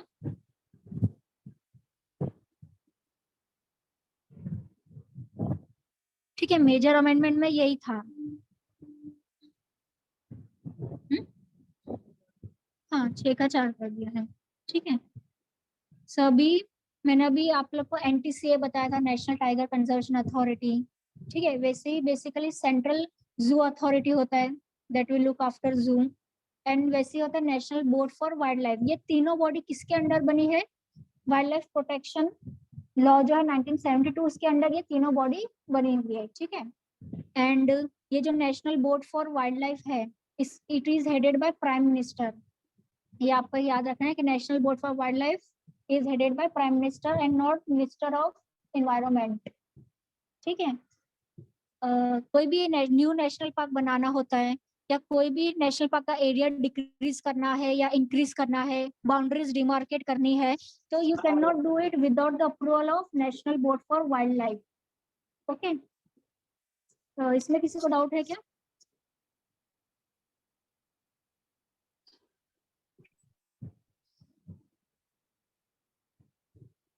ठीक है, ये अमेंडमेंट में शेड्यूल के बारे में हो गया। And then chief wildlife warden जो है उनको पावर दी गई है इसके अंदर। ठीक है, और बाकी सब जनरली है कि हमें प्रोटेक्शन करेंगे, सर्टिफिकेट इशू करेंगे। यस,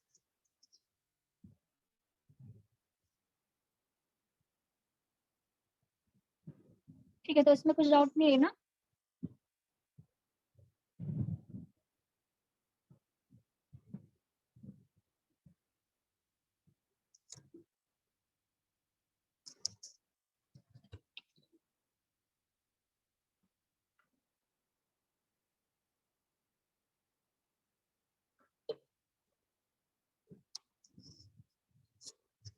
ठीक है, तो अभी नेक्स्ट देखते हैं ई वेस्ट मैनेजमेंट रूल।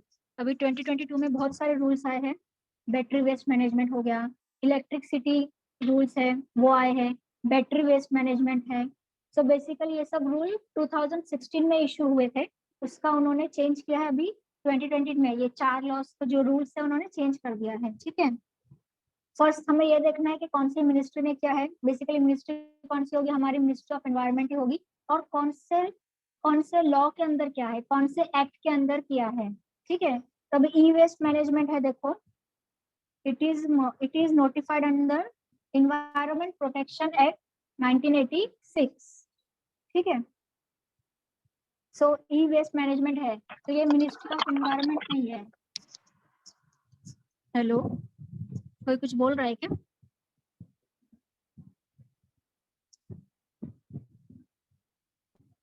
म्यूट है ना, बीच में आवाज आ रही है। ठीक है, सो ई वेस्ट मैनेजमेंट रूल्स में क्या है? देखो, ई वेस्ट से पता चल रहा है ना, इलेक्ट्रॉनिक वेस्ट जो भी हमारा मोबाइल्स है, लैपटॉप है, कंप्यूटर्स है, ठीक है, तो उसको प्रॉपरली डिस्पोज ऐसी नहीं कर देना है।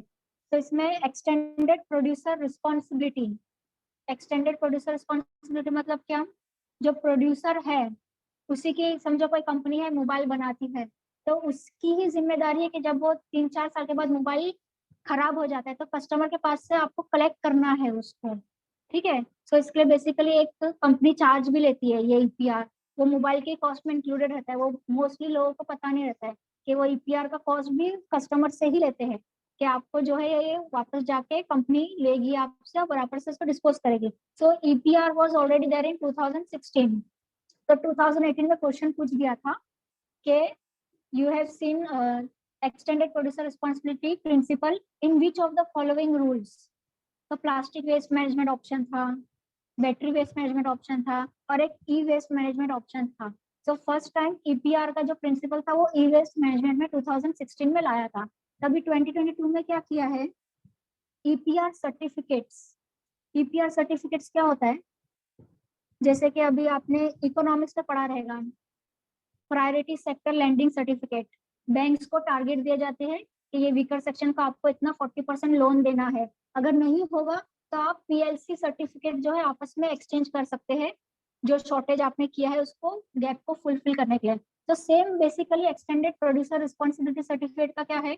अगर कोई कंपनी को टारगेट है, टारगेट एक फिक्स जो है वो गवर्नमेंट देगी कि आपको इतना टन ई वेस्ट जो है ए साल में रिसाइकल करना है। अगर वो टारगेट नहीं मेट कर पाती है, एक कंपनी है जो टारगेट नहीं मेट किया है, दूसरी कंपनी है जिसने ओवर अचीव कर लिया है, टारगेट से ज्यादा कर लिया है, तो जो अंडर अचीवर कंपनी है वो ओवर अचीवर कंपनी से वो सर्टिफिकेट इश्यू जो है वो एक्सचेंज कर सकती है after giving some amount for compensation देके, ठीक है।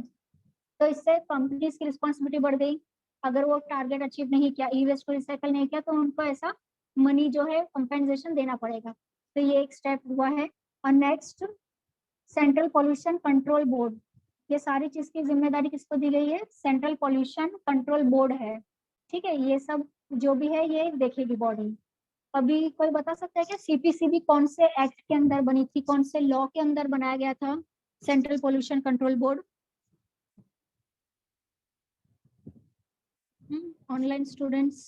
Water Prevention and Control Act yes 1974. Yes yes. और एक और एक्ट है उससे related. Basically CPCB was form under water act, CPCB was form under water act. और एक और है एयर एक्ट, एयर एक्ट है, तो वहां से भी उनको जो पावर्स मिलती है। तो CPCB was form under water act but it derives power from air act, ठीक है। सो दो एक्ट है सीपीसीबी के बारे में। अभी ये क्वेश्चन पूछ चुका है 2018 में, शायद से क्वेश्चन आया था कि CPCB is a non statutory body while NGT is a statutory body. NGT का नेशनल ग्रीन ट्राइब्यूनल, ठीक है, एक क्वेश्चन पूछा था। अभी ये एक्ट के अंदर बनी है, so it will be a statutory bodies, statutory bodies का जो लॉ के अंदर बनी हुई है। तो क्वेश्चन पूछा था कि CPCB is not a statutory body while national green tribunal is a statutory body. So that was wrong question, तो इसके ऊपर क्वेश्चन आ चुका है, ठीक है। नेशनल ग्रीन ट्राइब्यूनल के बारे में सुना रहेगा, इट वाज फॉर्म इन 2010, ठीक है। प्रिंसिपल हेडक्वार्टर कहाँ पे उसका? दिल्ली में है। और 4 रीजनल बेंचेस है, भोपाल, पुणे, चेन्नई और कोलकाता में। एनजीटी, एनजीटी का एक और है कि जैसे कि हमारा इन्वायरमेंटल अपना एविडेंस एक्ट होता है, बहुत सारे हमारे कानून होते हैं, सीपीसीबी सुना रहेगा, आईपीसी वगैरह सुना रहेगा आप लोग ने। तो एनजीटी को थोड़ा रिलैक्सेशन दिया है कि आप प्रिंसिपल ऑफ नेचुरल जस्टिस के बेसिस पे डिसीजन दे वो दे सकते हैं, ठीक है। तो ई वेस्ट मैनेजमेंट में हमें ये ध्यान रखना है, ईपीआर सर्टिफिकेट्स। और एक और है entities that are not covered in e waste. E waste management rule में क्या क्या नहीं कवर हुआ है? First, waste batteries, mobile laptop है, ठीक है, लेकिन उसमें जो बैटरीज है that are not covered in e waste. क्यों? क्योंकि उसके लिए अलग से रूल्स है, बैटरी वेस्ट मैनेजमेंट रूल्स। उसमें भी अभी रिसेंटली अमेंडमेंट किया है 2022 में। So waste batteries are not covered under E waste management rule, ये याद रखना है। सेकेंड, प्लास्टिक्स, जो प्लास्टिक है अभी रिसेंटली सिंगल यूज प्लास्टिक को बैन किया था, ठीक है। सो प्लास्टिक्स आर नॉट कवर्ड, उसके लिए अलग से रूल है, plastic waste management rule 2016। Next है माइक्रो एंटरप्राइज, जो MSME, small medium, micro small medium enterprise से जो भी वेस्ट जनरेट होता है that are also not included. Next, radioactive waste, जो रेडियो एक्टिव वेस्ट होता है एटॉमिक एनर्जी के under, that are also not included. तो स्टेटमेंट में आपको फंसा सकता है कि waste batteries are included under this guideline, ठीक है। नाम से लग रहा है कि ई वेस्ट है, batteries are waste, but it is not included, it is in battery waste management rule, ठीक है। अभी नेक्स्ट हमारा वही है battery waste management rule topic. अभी तक किसी को डाउट है क्या कुछ?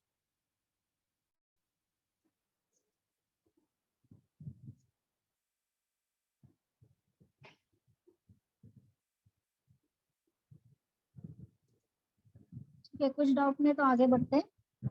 बैटरी वेस्ट मैनेजमेंट रूल 2022 का, again it is issued by ministry of environment, ठीक है।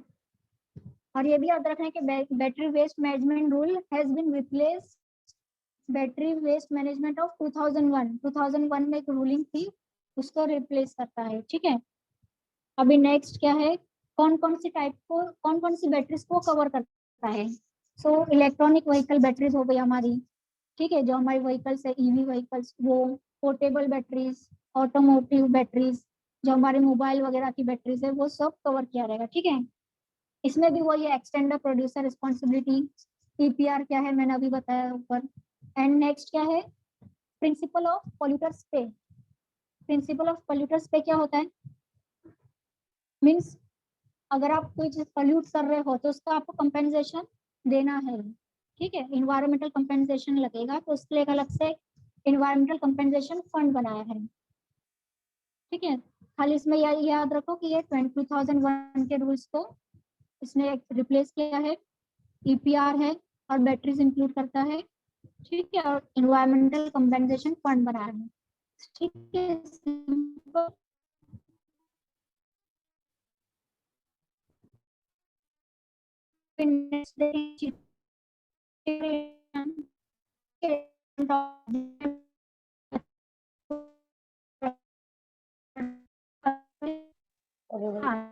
आपका वॉइस ब्रेक हो रहा है।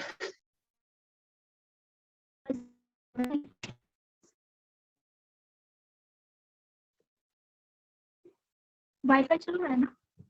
वाईफाई चल रहा है?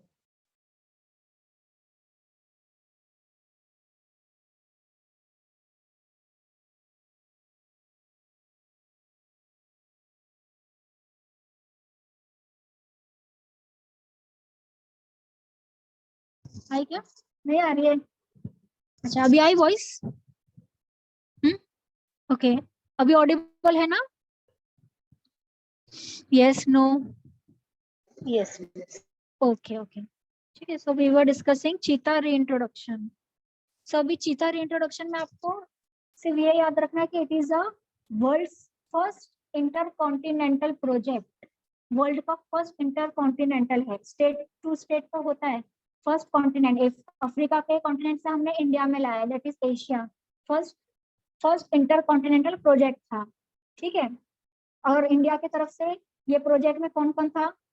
NTCA, national tiger conservation authority, and next is wild life institute of India, WII, which is located in Dehradun, Uttarakhand में। ये दो बॉडी थी, NTCA एंड WII देहरादून। इन दोनों ने मिलकर चीता रीइंट्रोडक्शन प्रोजेक्ट जो है किया था। ठीक है, और एक फंडिंग, ये प्रोजेक्ट को फंडिंग कहाँ से मिली थी? Campa, compensatory afforestation fund management planning and authority. ये एक फंड है। बेसिकली ये फंड क्यों बनाया गया था? फॉर एग्जांपल, आप कोई फॉरेस्ट लैंड को डाइवर्ट कर रहे हो फॉर अनफॉरेस्ट, कोई दूसरी कंस्ट्रक्शन वगैरह करना है, उसके लिए कोई भी फॉरेस्ट लैंड जब भी डाइवर्ट करते हो तो एक सर्टेन अमाउंट आपको एज अ कंपेंसेशन देना पड़ता है, जो कि ये कैंपा फंड में जमा होती है। ठीक है, तो national CAMPA fund national level पे अलग है, स्टेट लेवल पे अलग कैंपा फंड है। तो ये प्रोजेक्ट को किसने फंड किया है? कैंपा ने किया है। तो तीन चीजें याद रखनी है कि कौन, ये प्रोजेक्ट में कौन इन्वॉल्व था? NTCA, wild life institute. Second, first intercontinental project था। और थर्ड, फंडिंग कौन किया था चीता को? कैंपा फंड ने। ठीक है, अभी चीता का IUCN स्टेटस क्या है? अच्छा, बेसिकली अफ्रीकन चीता होते हैं और एशियाटिक चीता होते हैं। तो हमने कौन सा चीता लाया है? ठीक है, हमने कौन सा लाया है? अफ्रीकन चीता लाया है। अफ्रीकन। यस, उस IUCN स्टेटस क्या है अफ्रीकन चीता का, पता है क्या? Critically endangered. नो, दो टाइप के चीता है, एक एशियाटिक है और एक अफ्रीकन चीता है। ठीक है, अगर वो क्रिटिकली एंडेंजर्ड होता तो साउथ अफ्रीका में देता क्या ये चीता? यस, वल्नरेबल है ये, राइट, वल्नरेबल है। African cheetah is a vulnerable मतलब के in previous 10 years 50% population has been declined, that is vulnerable. Endangered में 75% population has been declined in last 10 years and critically endangered में 90% of the population has been declined in 10 years. ठीक है, ये criteria है।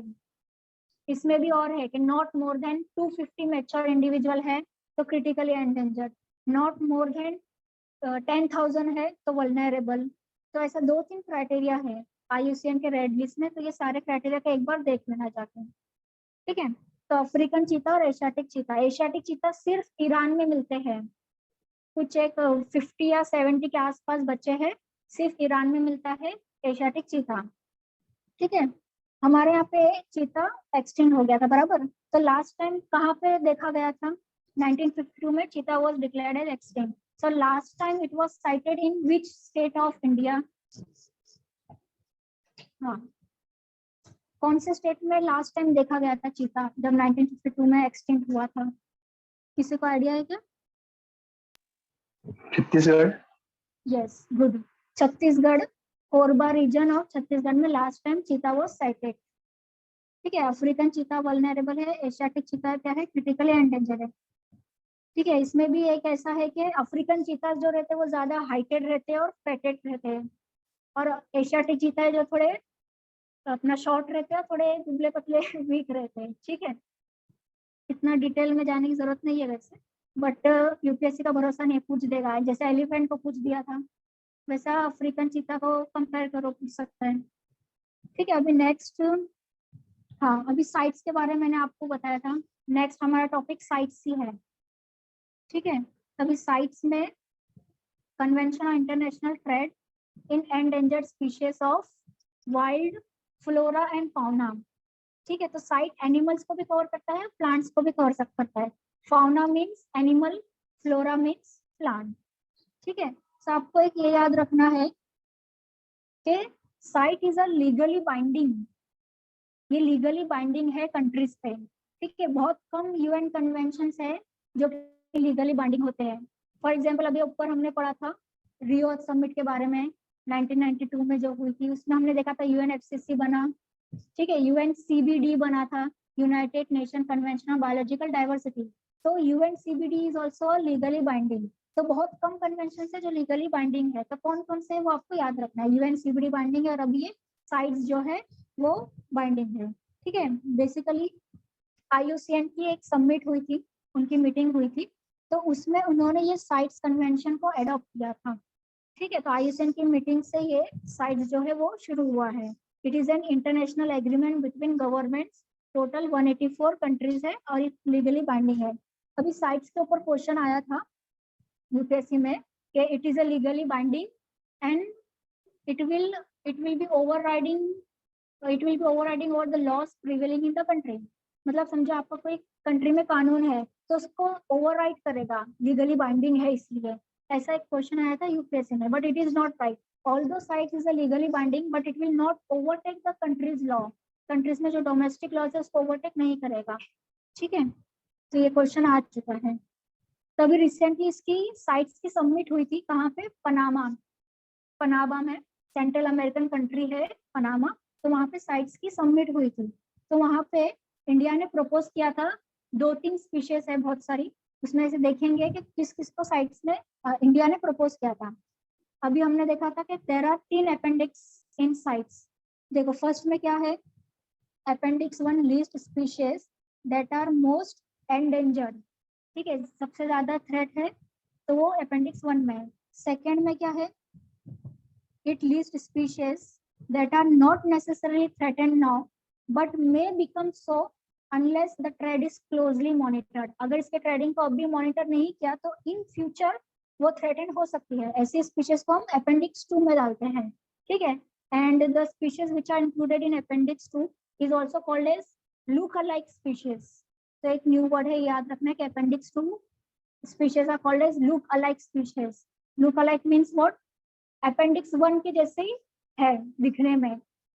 अभी हमने देखा ना कि थ्रेटन नहीं है बट हो सकती है, तो इसीलिए थोड़ा सा फेस दिया है कि लुक अलाइक ये नाम दिया है उनको अपेंडिक्स 2 में। ठीक है, अपेंडिक्स 3 में क्या है देखो, it list of species included at the request of party that already regulates spread in species and needs the cooperation of other country. ठीक है, मैंने बताया था कि कोई भी स्पीशीज एक कंट्री में प्रोटेक्टेड है बट वो दूसरे कंट्री का भी कोऑपरेशन चाहती है तो वो अपेंडिक्स 3 में रहेगा। तभी रिसेंटली इंडिया ने टर्टल की एक स्पीशीज है, एक लिजार्ड की स्पीशीज है और शीशम ट्री के बारे में सुना रहेगा। तो इंडिया ने रिक्वेस्ट किया कि इसको अपेंडिक्स 2 से हटा के 1 में डालो, इसलिए कुछ स्पीशीज जो थी वो न्यूज में थी। ठीक है, तभी कौन कौन सी स्पीशीज न्यूज में थी देखते हैं। फर्स्ट ये टर्टल है एक Leith soft shell turtle, Leith soft shell turtle. ठीक है, इंडिया ने रिक्वेस्ट किया था कि इसको अपेंडिक्स 2 से अपेंडिक्स 1 में डालो, तो ये रिक्वेस्ट जो है वो साइट्स ने एक्सेप्ट कर ली है और लीथ सॉफ्ट शेल टर्टल को अपेंडिक्स 1 में डाल दिया है। ठीक है, और इसका आईयूसीएन स्टेटस है क्रिटिकली एंडेंजर्ड। सेम एक और है turtle, red crown roof turtle, it is also critically endangered ठीक है, और इसको अपेंडिक्स 2 में डाला है।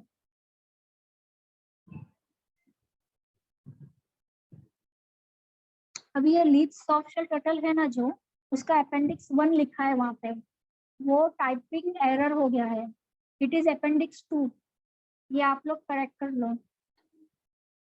लीच सॉफ्ट शी टर्टल जो है ना, उसका आईयूसीएन के स्टेटस नीचे साइट्स लिखा है, देखो अपेंडिक्स 1 लिखा है, वो अपेंडिक्स 1 नहीं है, अपेंडिक्स 2 है। हाँ, तो ये दोनों भी टर्टल की स्पीशीज को अपेंडिक्स 2 में डाला है on the request of India.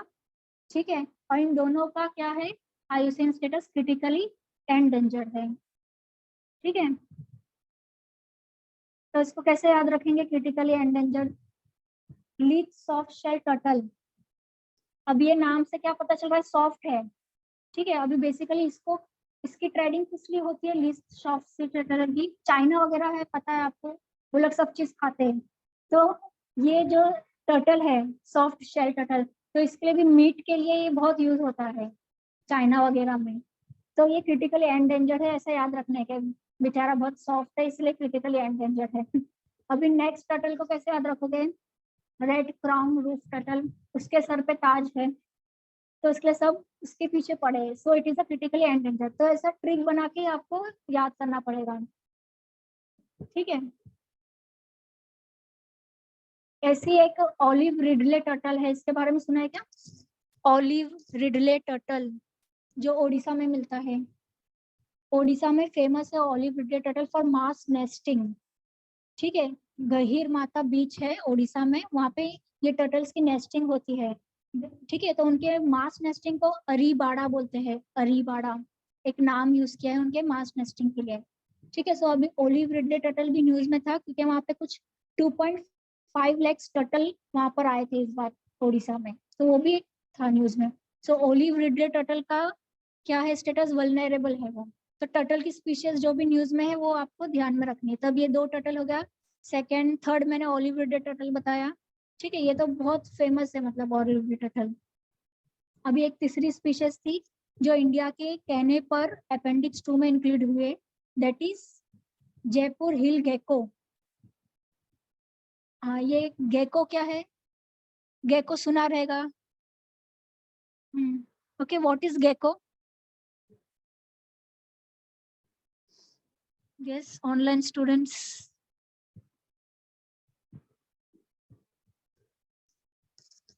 अच्छा, ये सुना है कि नहीं, नॉर्मली गेको वर्ड सुना रहेगा ना, व्हाट इज गेको।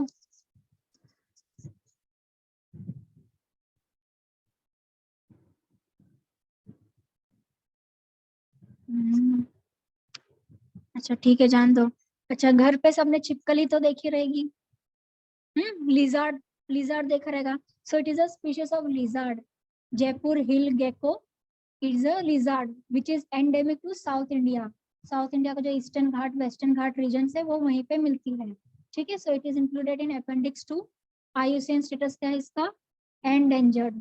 ठीक है, तो एक और होमवर्क है कि जितनी भी एंडेंजर्ड स्पीशीज है उसकी एक लिस्ट बना लो, वल्नरेबल स्पीशीज की, क्रिटिकली एंडेंजर्ड की, ये सब ऐसा लिस्ट बना लो। हाँ, आईयूसीएन मतलब कौन कौन सी स्पीशीज, हाँ कैटेगरी, नहीं क्रिटिकली एंडेंजर्ड नहीं, क्रिटिकली एंडेंजर्ड, ओनली एंडेंजर्ड। हाँ, टोटल 9 नहीं नहीं, 9 का खाली आप लोग क्राइटेरिया देख लो। अभी खाली आपको क्रिटिकली एंडेंजर्ड, एंडेंजर्ड और वल्नरेबल उसका देखना है, और लीस्ट कंसर्न भी होता है। ठीक है, जैसे अभी फ्लेमिंगो, फ्लेमिंगो पता है, दैट इज लीस्ट कंसर्न। ठीक है, blackbuck, that is also least concern. ठीक है, तो कुछ कुछ स्पीशीज लीस्ट कंसर्न में है। सो एक फिशिंग कैट करके भी न्यूज में थी स्पीशीज, फिशिंग कैट, वो भी देख लो, फिशिंग कैट। ठीक है, फिशिंग कैट बेसिकली वल्नरेबल है, it is endemic to Eastern Ghats. अभी यहाँ तक कुछ डाउट है क्या किसी को,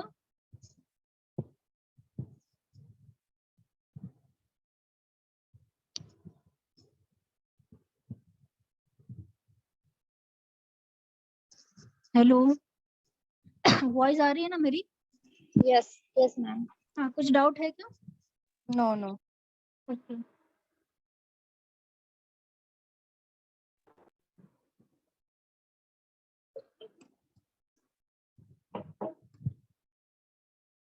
ठीक है, अभी नेक्स्ट देखते हैं। एक ये 3 प्लांट स्पीशीज है, ठीक है, ये न्यूज में थी क्योंकि IUCN के रेड लिस्ट में उसका भी रिसेंटली ऐड किया गया है। ठीक है, अभी ये 3 स्पीशीज क्या है? It is a medicinal plant. Medicinal plant है जो हिमालय रीजन में मिलता है। ठीक है, क्या नाम है देख लो, अजीब सा नाम है, मिजोट्रोपिस पेलिटा। मिजोट्रोपिस पेलिटा। सेकेंड, फ्लिटिलोरा सिरहोसा, फ्रिटिलोरिया सिरहोसा। थर्ड, डाइक्टिलोरिजा हेटागिरिया। अभी आपको यही नाम का क्वेश्चन आ सकता है कि the term recently seen in news, ये क्या है बताओ। तो आपको पता होना चाहिए कि it is a medicinal plant found in Himalaya region. ये नाम से पता नहीं चल रहा है कि ये क्या हो सकता है। ठीक है, सो वैसे ही बेसिकली अभी बटरफ्लाइज की भी बहुत सारी स्पीशीज हैं। अभी एक स्पीशीज है मोनार्क, मोनार्क करके एक स्पीशीज है। ब्लैक ब्लू ड्यूक करके एक स्पीशीज है बटरफ्लाई की। तो ऐसा स्पीशीज के नाम जो है वो जो न्यूज में है वो ध्यान में रखना है, डायरेक्टली वो पूछ लेता है। लास्ट टाइम भी आया था वेबलर, रेड स्टार्ट क्या है, रेड स्टार्ट, उससे नाम से आपको पता नहीं चलेगा बट देवर बर्ड स्पीशीज, तो बर्ड्स के नाम था रेड स्टार्ट। अभी मैंने बटरफ्लाइज के नाम बताया, मोनार्क बटरफ्लाई। ठीक है, अभी ये एंडेंजर्ड स्पीशीज उसको डिक्लेयर किया है, इसलिए monarch butterfly was in news. अभी दूसरी बटरफ्लाई थी ब्लू ड्यूक। ब्लू ड्यूक क्यों न्यूज में थी? क्योंकि रिसेंटली सिक्किम ने उसे एज अ नेशनल बटरफ्लाई जो है किया है। ठीक है, अभी महाराष्ट्र ने भी, Maharashtra was the first state to declare state butterfly. ठीक है, तो कौन सी बटरफ्लाई थी वो देख लेना आप लोग। ठीक है, शायद से ब्लू मॉर्मन कुछ तो भी है, नाम देख लेना महाराष्ट्र के स्टेट बटरफ्लाई, क्योंकि Maharashtra is the first state to declare such declaration. ठीक है, तो अब ये 3 स्पीशीज क्या है? 3 मेडिसिनल प्लांट है, मिजोट्रोपिस पेलिटा, फ्लिटेरिया सिरहोसा एंड डाइक्टिलोरिजा हेटागिरा। ठीक है, अभी IUCN के थ्रेटन स्पीशीज में आया है। सो जो जितने भी स्पीशीज है रिसेंटली IUCN ने उसका स्टेटस चेंज किया है क्या, कोई वल्नरेबल था, एंडेंजर्ड हो गया है क्या।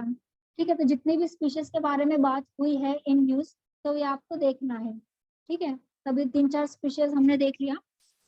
अभी नेक्स्ट है ग्रेट इंडियन बस्टर्ड। ठीक है, ग्रेट इंडियन बस्टर्ड तो सबको पता रहेगा। ठीक है, कहाँ पर सबसे ज्यादा मिलते हैं, इनकी पॉपुलेशन कहाँ पर है ग्रेट इंडियन बस्टर्ड की? In which state and in which national park? India में सिर्फ एक ही नेशनल पार्क है, वहां पे 90% of the great Indian bustard की पॉपुलेशन मिलती है। That is in anyone? Desert National Park. Yes, very good.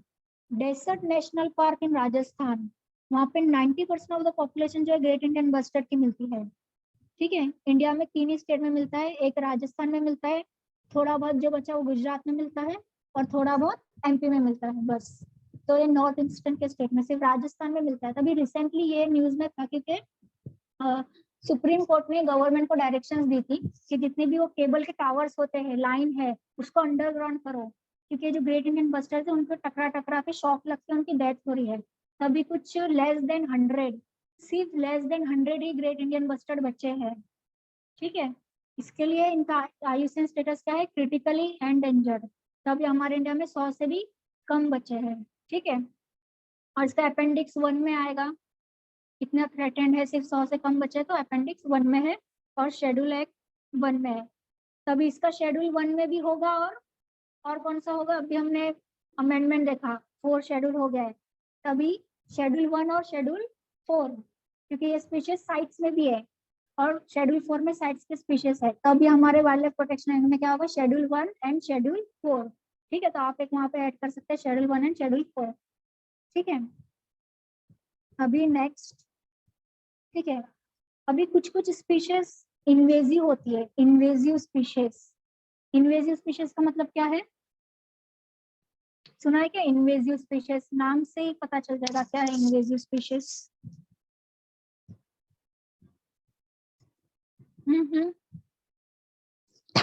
Yes, what is invasive species? Anyone? Online students?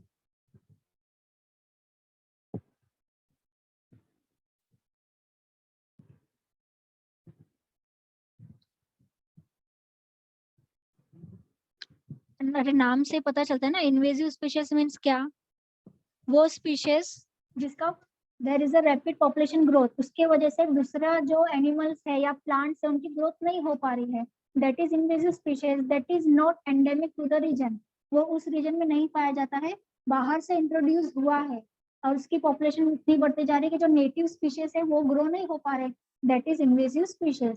सो अभी रिसेंटली ये स्पीशीज जो वो न्यूज में थे, नीलगिरी हिल्स पता है सबको, ठीक है, सो नीलगिरी हिल्स में ये टोटल 5 इन्वेजिव स्पीशीज जो है वो रिसेंटली अभी आइडेंटिफाई हुए हैं। फर्स्ट है सेना स्पेक्टिबिलिस। सबसे पहले तो ये जान लो कि ये सब प्लांट्स के नाम है, ये सब ट्रीज है, कुछ ट्रीज है कुछ ग्रास है। So senna spectabilis, second is lantana camara, fourth is wattle, fifth is eucalyptus, ये तो बहुत कॉमन नेम है, सुना रहेगा, और एक पाइन ट्री, पाइन ट्री भी सुना है, that is also invasive species. तो ये अभी एग्जाम में ऐसे क्वेश्चन पूछेगा, ये 5 जो स्पीशीज है 2-3 नाम पूछ देगा, senna spectabilis, lantana camara was seen in news, तो ये क्या है? So it is a invasive species, ये ऑलरेडी पूछ चुका है। एक स्पीशीज है प्रोसोपिस जूलीफ्लोरा, प्रोसोपिस जूलीफ्लोरा, ये भी एक ट्री की स्पीशीज है, it is a invasive species. तो ये क्वेश्चन आया था कि what is prosopis juliflora recently seen in news, तो it is a invasive species. ये कुछ 2020 का क्वेश्चन है मे बी, ठीक है। हाँ, न्यूज में जो भी स्पीशीज है उसके बारे में देखना है आपको। वैसे ही एक है इंडियन बुल फ्रॉग, एक फ्रॉग है इंडियन बुल फ्रॉग, बेसिकली ये अमेरिका से लाया गया था, इंट्रोड्यूस हुआ था, it is also a invasive species, Andaman and Nicobar में ये एज ए इन्वेजिव स्पीशीज है, इंडियन ब्लू फ्रॉग, ठीक है। अभी फिशिंग कैट का भी मैंने बोला था, एंडेंजर्ड स्पीशीज है फिशिंग कैट, अपेंडिक्स 2 में है, ठीक है।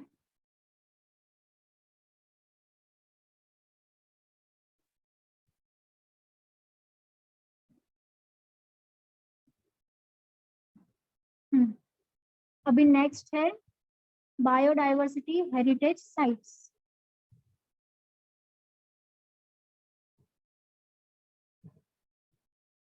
ठीक है, अभी what is biodiversity heritage site?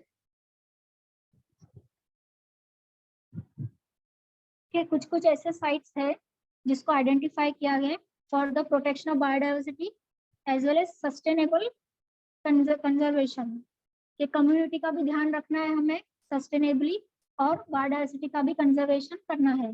सो उस साइट्स को बोलते हैं बायोडाइवर्सिटी हेरिटेज साइट। अभी रिसेंटली कुछ न्यू साइट्स थी, ठीक है, जो जिसको आइडेंटिफाई किया गया था। तो फर्स्ट हिमाचल प्रदेश में किया है beech pine forest, high altitude meadows and sacred groves at Sural Bhatori monastery, ठीक है। तो ये बायोडाइवर्सिटी जो रिसेंटली डिक्लेयर हुआ है, तो उसके ऊपर एक क्वेश्चन पूछ सकता है मैच द फॉलोइंग के टाइप में, ठीक है। ये वाइल्ड लाइफ सेंचुरी है या मोनेस्ट्री है, ये कौन से स्टेट में है, तो आप एक देख सकते हो।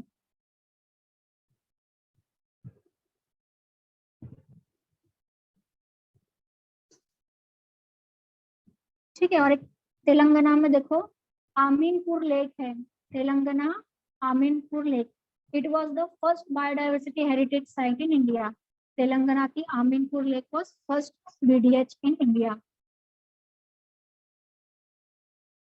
नेक्स्ट है Tamil Nadu Arittapatti biodiversity heritage site, ये अभी कुछ 1 या 2 मंथ्स पहले ही ऐड किया है, अरीतापट्टी बायोडाइवर्सिटी हेरिटेज साइट इन तमिलनाडु। और बाकी सब पहले से ही थे।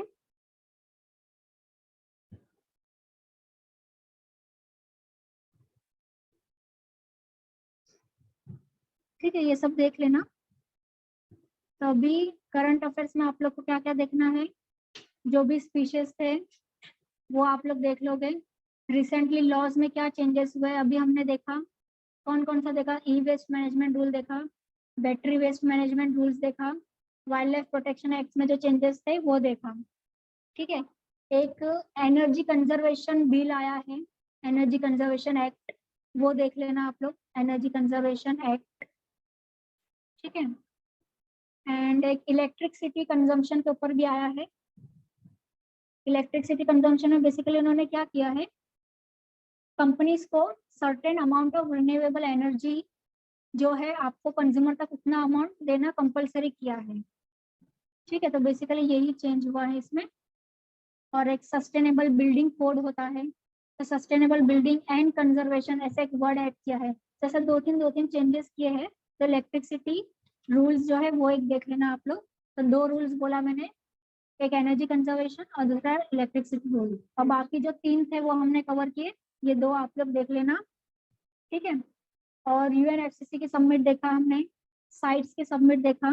ठीक है, और यूएनसीबीडी की भी सबमिट हुई है, United nation convention of biological diversity जो है उसमें इसकी भी सबमिट हुई है। ठीक है, तो उसमें उन्होंने क्या लाया है, बायोडाइवर्सिटी फ्रेमवर्क, ऐसा एक टोटल 14 टारगेट्स है कि हमें 30% ओशंस जो है उसको मतलब कवर करना है बाय 2030। सो ऐसे टोटल 10 टारगेट्स है उसमें।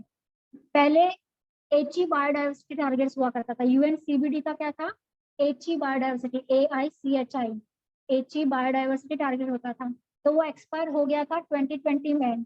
ठीक है, तो वो टारगेट अचीव भी नहीं हो पाए थे, तो उन्होंने न्यू लाया है ग्लोबल बायोडाइवर्सिटी फ्रेमवर्क। सो ग्लोबल बायोडाइवर्सिटी फ्रेमवर्क किससे रिलेटेड है, यूएनसीबीडी से रिलेटेड है, और उसमें क्या क्या टारगेट्स है वो आपको देख लेना है। ठीक है, और इंडिया ने अभी रिसेंटली मतलब अभी COP27 में नेशनली डिटरमाइंड कंट्रीब्यूशन की जो टारगेट्स है वो उन्होंने सबमिट किया है। ये सुना है क्या, एनडीसी क्या होता है, national determined contribution, NDC? It is related to Paris agreement. Yes.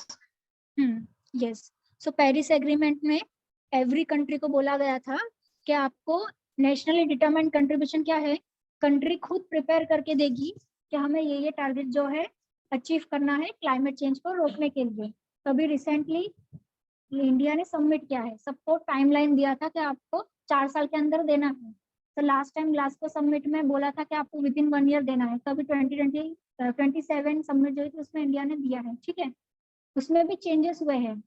First हमने क्या बोला था कि हम 30% इमिशन जो है कम करेंगे, 30% ऑफ अवर टोटल जीडीपी कम करेंगे, तो उसको चेंज करके 45 कर दिया है।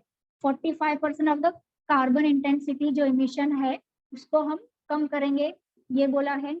नेक्स्ट क्या बोला था,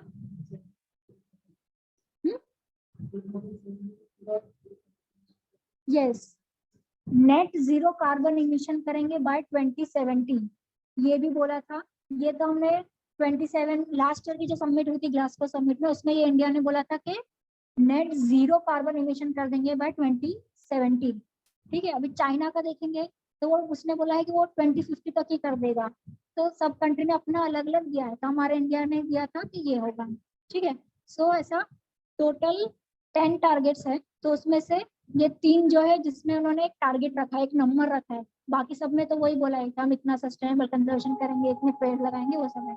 ठीक है, और एक कार्बन सिंक करके कॉन्सेप्ट होता है, कार्बन सिंक मतलब जितना कार्बन आप इमिट कर रहे हो उतना ही कार्बन आप एब्जॉर्ब कर लोगे और उसको स्टोर करके रख दोगे। ठीक है, तो इंडिया ने बोला कि 2.5 to 3 million ton carbon sink हम बनाएंगे, ये एनडीसी में आता है। टोटल 3 याद रखना है एनडीसी का। फर्स्ट मैंने क्या बताया था, कार्बन इंटेंसिटी जो है उसको 45% रेड्यूस करना है। सेकेंड मैंने कार्बन सिंक का बताया, 2.5 to 3 मिलियन कार्बन सिंक हमें बनाना है। ठीक है, और थर्ड क्या है, 50% जो हमारी एनर्जी है, इलेक्ट्रिसिटी एनर्जी फ्यूल कंजम्पशन जो है 50% हमको रिन्यूएबल सोर्सेस से करना है। रिन्यूएबल सोर्सेस क्या हो गया, सोलर एनर्जी, विंड एनर्जी। ठीक है, तो इससे हम 50% जो हमारा फ्यूल एनर्जी रिक्वायरमेंट है वो हम रिन्यूएबल एनर्जी से करेंगे। ठीक है, ये टारगेट हम अचीव करेंगे बाय 2030। ये जो हमारा एनडीसी है वो 2030 है, और जो नेट जीरो करेंगे बाय 2070 वो अलग है, that is not included in NDC. ठीक है, तो ये एनडीसी जो है ये हुआ था, ठीक है। अभी यूएनएफसीसी की बहुत सारी समिट्स होती हैं, तो फर्स्ट टाइम एनडीसी के बारे में मेंशन कब किया था, वर्सो में एक समिट हुई थी, ठीक है, वर्सो समिट हुई थी, तो वहां पे first time NDC was mention. आपको ऐसा याद रखना है कि फर्स्ट टाइम काम मेंशन हुआ था 2016 में आया, ठीक है। वैसे एक ग्लोबल क्लाइमेट फंड भी है, यूएनएफसीसी का ग्लोबल क्लाइमेट फंड है, उसमें क्या बोला है, develop countries will contribute $100 billion for helping the developing countries, वो भी अभी तक अचीव नहीं हुआ है, तो ये ग्लोबल क्लाइमेट फंड हो गया। वैसे एक ग्लोबल इन्वायरमेंट फैसिलिटी है, ये भी फंडिंग का ही काम करती है, global environment facility. Initially it was managed by world bank, world bank के बारे में सुना रहेगा आप लोग ने, ठीक है। सो जैसे क्लाइमेट से रिलेटेड जितने भी फंडिंग मैकेनिज्म्स है वो आपको देख लेना है, और देयर आर वेरियस कन्वेंशंस, ठीक है। हाँ ये रह गया था हमारा शायद, ये दिख रहा है सबको, थोड़ा इसको जूम करते हैं। देखो 1971 का रामसर कन्वेंशन हमने देखा, ठीक है। फिर सेकेंड 1972 में था convention for protection of world cultural natural heritage, ये इतना ज्यादा न्यूज में नहीं रहता है, इसका कुछ भी समिट वगैरह इतना नहीं आए थे। फिर अभी हमने साइट्स देखा, दैट वाज इन 1973 में हमने इसको एडॉप्ट किया था, बट ये एनफोर्स कब हुई थी, 1975 में। और साइट्स क्या लीगली बाइंडिंग ट्रीटी है, अभी हमने देखा था। फिर एक है मार्पुल कन्वेंशन, ठीक है, अभी हम क्या देख रहे हैं, convention related to climate change, ठीक है, उसको कैसे टैकल करना, इसलिए वेरियस कन्वेंशन है। रामसर देखा, साइट्स देखा, अभी नेक्स्ट है मार्पोल कन्वेंशन। मार्पोल कन्वेंशन क्या है, जो भी हमारी शिप्स होती है, शिप वगैरह, मराइन शिपिंग, मराइन एरिया का, ठीक है, तो उसके वजह से भी ऑयल लीकेज वगैरह होता है, मराइन पोल्यूशन होता है, तो उसको रोकने के लिए ये मार्पोल कन्वेंशन है, ठीक है। नेक्स्ट 1979 में है, ये भी इतना न्यूज में नहीं है कुछ भी, united nation convention on long range transboundary air pollution. अभी नेक्स्ट है वेना कन्वेंशन, ये वेना कन्वेंशन सुना रहेगा, वेना कन्वेंशन, और उसी का एक प्रोटोकॉल है, वेना कन्वेंशन एग्रीमेंट है समझो, और उसको इम्प्लीमेंट करने के लिए हम एक प्रोटोकॉल लाए हैं, दैट इज प्रोसीजर लाए हैं, Montreal protocol to protect the ozone layer, ठीक है। ओजोन लेयर कहाँ पे प्रेजेंट होता है, एटमॉस्फेयर में, एटमॉस्फेयर के कौन से लेयर में ओजोन प्रेजेंट है, स्ट्रेटोस्फीयर, यस स्ट्रेटोस्फियर, ठीक है। एटमॉस्फेयर के कौन कौन से लेयर है, फर्स्ट लेयर कौन सा है, troposphere, second layer is stratosphere, ठीक है, फोर्थ इज मिजोस्फियर, ठीक है, एंड थर्ड इज मिजोस्फियर। कैसे याद रखेंगे, TSMIE, troposphere, stratosphere, mesosphere, ionosphere and exosphere. Exos एकदम लास्ट लेयर है, उसके बाद से हमारा स्पेस शुरू होता है, ठीक है। TSMIE, TSME से आपको ये याद रखना है, ठीक है। तो स्ट्रेटोस्फीयर में ओजोन होता है, बट जब ये ओजोन ट्रोपोस्फियर लेयर में मिलने लगे then it is a pollutant. Stratosphere में ओजोन है तो वो तो हमें सन रेस के हार्मफुल यूवी रेडिएशन से बचाता है, बट ओजोन जब ट्रोपोस्फियर में मिलने लगे हमारे फर्स्ट लेयर में, then it is considered as pollutant, ठीक है। बेसिकली ये it is a secondary pollutant. अभी पोल्यूटेंट्स भी होते हैं, प्राइमरी पोल्यूटेंट जो डायरेक्टली रिलीज हो गया, CO2 हो गया, NO2 हो गया, मीथेन हो गया, दिस आर प्राइमरी पोल्यूटेंट। अभी ये प्राइमरी पोल्यूटेंट क्या करते हैं, आपस में उनका केमिकल रिएक्शन होता है, उसकी वजह से डिफरेंट सब्सटेंस बनते हैं, ठीक है। फॉर एग्जाम्पल ऑक्सीजन हो गया, नाइट्रोजन ऑक्साइड हो गया, और एक वोलेटाइल ऑर्गेनिक कंपाउंड्स होते हैं, ये तीनों मिलते हैं, केमिकल रिएक्शन होता है और वो लोग ओजोन बनाते हैं। So tropospheric ozone is a secondary pollutant. Directly ozone को हम रिलीज नहीं करते हैं, वो बाद में केमिकल रिएक्शन होने के बाद में बनता है, so that is secondary pollutant, ठीक है। पोल्यूटेंट के टाइप्स में ये भी है, एक क्वालिटेटिव पोल्यूटेंट्स अलग होते हैं और क्वांटिटेटिव पोल्यूटेंट्स अलग होते हैं। क्वालिटेटिव और क्वांटिटेटिव में क्या डिफरेंस है, क्वांटिटेटिव में पोल्यूटेंट्स क्या होता है, दोज गैसेस और substances which are already present but it become pollutant only when its concentration increases। CO2 पहले से था, ठीक है, पहले से लाइफ थी, रेस्पिरेशन हुआ, ऑक्सीजन लिया हमने, CO2 छोड़ा, ऑलरेडी प्रेजेंट था, वाटर वेपर ऑलरेडी प्रेजेंट है, ये पॉल्यूटेंट कब बना, जब इनका कॉन्सेंट्रेशन इंक्रीज हुआ, तो जो ऑलरेडी प्रेजेंट है उनका कॉन्सेंट्रेशन इंक्रीज होने की वजह से पॉल्यूटेंट कहलाए, that is quantitative. And qualitative क्या है, जो ऑलरेडी प्रेजेंट नहीं है वो हमने इमिट किया है, डीडीटी हो गया, ठीक है, SO2 NO2 ये जो हो गया ये हो गया, ठीक है। So Vienna convention is for ozone layer, ठीक है, protection of ozone layer. Montreal protocol is for reducing the ozone that deplete the ozone, substances that deplete the ozone, ठीक है। अभी आपने CFCs के बारे में सुना रहेगा, क्लोरोफ्लोरो,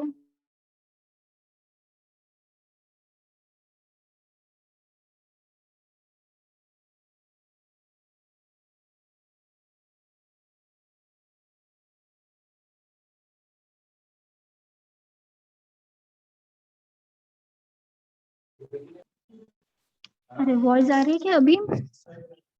हाँ ओके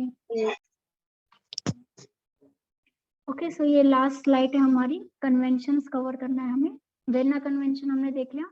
अभी 1989 का बेसल कन्वेंशन है, ठीक है।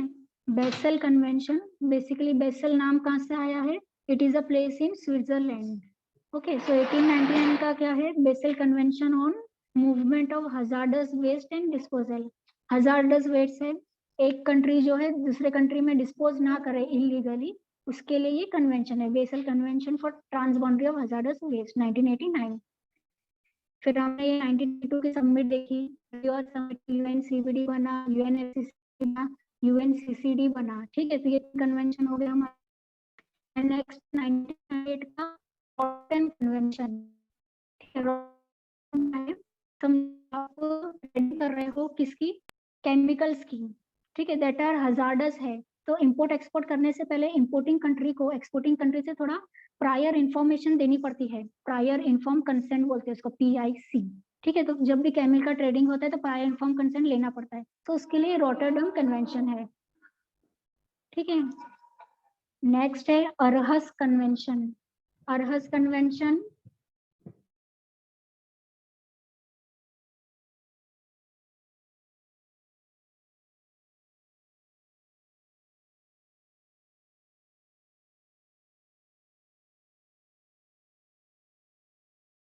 अभी आ रही है, ओके, ठीक है। अभी नेक्स्ट क्या है, स्टॉकहोम कन्वेंशन। अभी ये स्टॉकहोम कन्वेंशन को स्टॉकहोम कॉन्फ्रेंस से हमें मिक्स नहीं करना है। स्टार्टिंग में हमारा फर्स्ट टॉपिक क्या था, स्टॉकहोम कॉन्फ्रेंस था जो कि 1972 में हुई थी, दैट इज डिफरेंट। और ये 2001 का स्टॉकहोम कन्वेंशन डिफरेंट है, it is on persistent organic pollutant। persistent means what, जो एनवायरनमेंट में रह जाते हैं, डिग्रेड नहीं होते हैं, that are not biodegradable. Biodegradable नहीं है वो, एनवायरनमेंट में ऐसे ही रह जाते हैं, तो उसको मैनेज करने के लिए persistent organic pollutant के लिए स्टॉकहोम कन्वेंशन बना है, ठीक है। एंड नेक्स्ट है मीनामाता कन्वेंशन। ये मीनामाता तो सुना रहेगा, ठीक है। ये कहाँ पे, ये मीनामाता डिजीज से रिलेटेड है, कहाँ पर हुआ था ये, एनीवन, किसी को पता है मीनामाता डिजीज कहाँ पे हुई थी? जापान में लेक थी मीनामाता लेक, तो वहां पे मर्क्यूरी का कॉन्सेंट्रेशन ज्यादा हो गया था, उसके वजह से डेथ वगैरह हुई थी। उसके बाद ही ये कन्वेंशन आया था in 2013, that is Minamata convention on mercury, ठीक है। तो सारे कन्वेंशन हमने देख लिए, रिसेंटली जो न्यूज में उनकी सबमिट हुई थी वो देख लिए, स्पीशीज क्या थे वो हमने देख लिए, और जो जो डिक्लेरेशन साइन हुए हैं सबमिट में वो सब आपको देखना है। और UNFCCC की जहाँ जहाँ पे सबमिट हुई थी उसका मैंने यहाँ पे ये इन्फॉर्मेशन दे दिया है, ये आप लोग रीड कर लेना, ठीक है। जो बेसिक मेन जो हुआ था, क्योतो प्रोटोकॉल कब आया था, कौन से सबमिट में आया था, तो ये देख लेना। Kyoto basically it is a place in Japan, तो वहाँ पे सबमिट हुई थी इसलिए वहां से नाम आया है, ठीक है। तो यहाँ पे टाइमलाइन दिया हुआ है, तो एक बार इसको आप लोग रीड कर लेना, ठीक है। तो ये हमारा यहाँ पे खत्म होता है। किसी को कुछ डाउट है क्या?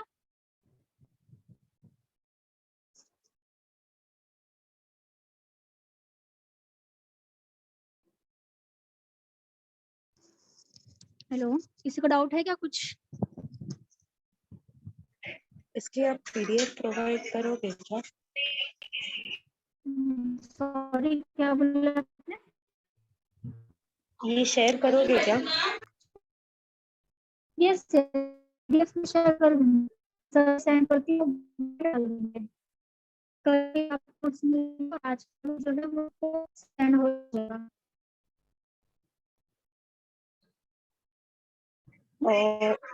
आपका आवाज ब्रेक हो रहा है, आपने क्या बोला? हाँ हाँ हाँ, मैंने ये बोला कि सर को मैं सेंड कर दूंगी, तो वो ग्रुप पे सर सेंड कर देंगे, तो आपको पीडीएफ मिल जाएगा कल का, साइंस का भी और इन्वायरमेंट का भी। ओके, ठीक है, थैंक यू। सो लिमिटेड हमने इतना ही कवर कर पाए, बाकी जो मैंने होमवर्क दिया है वो आपको जाके कवर करना है। ठीक है, या थैंक यू।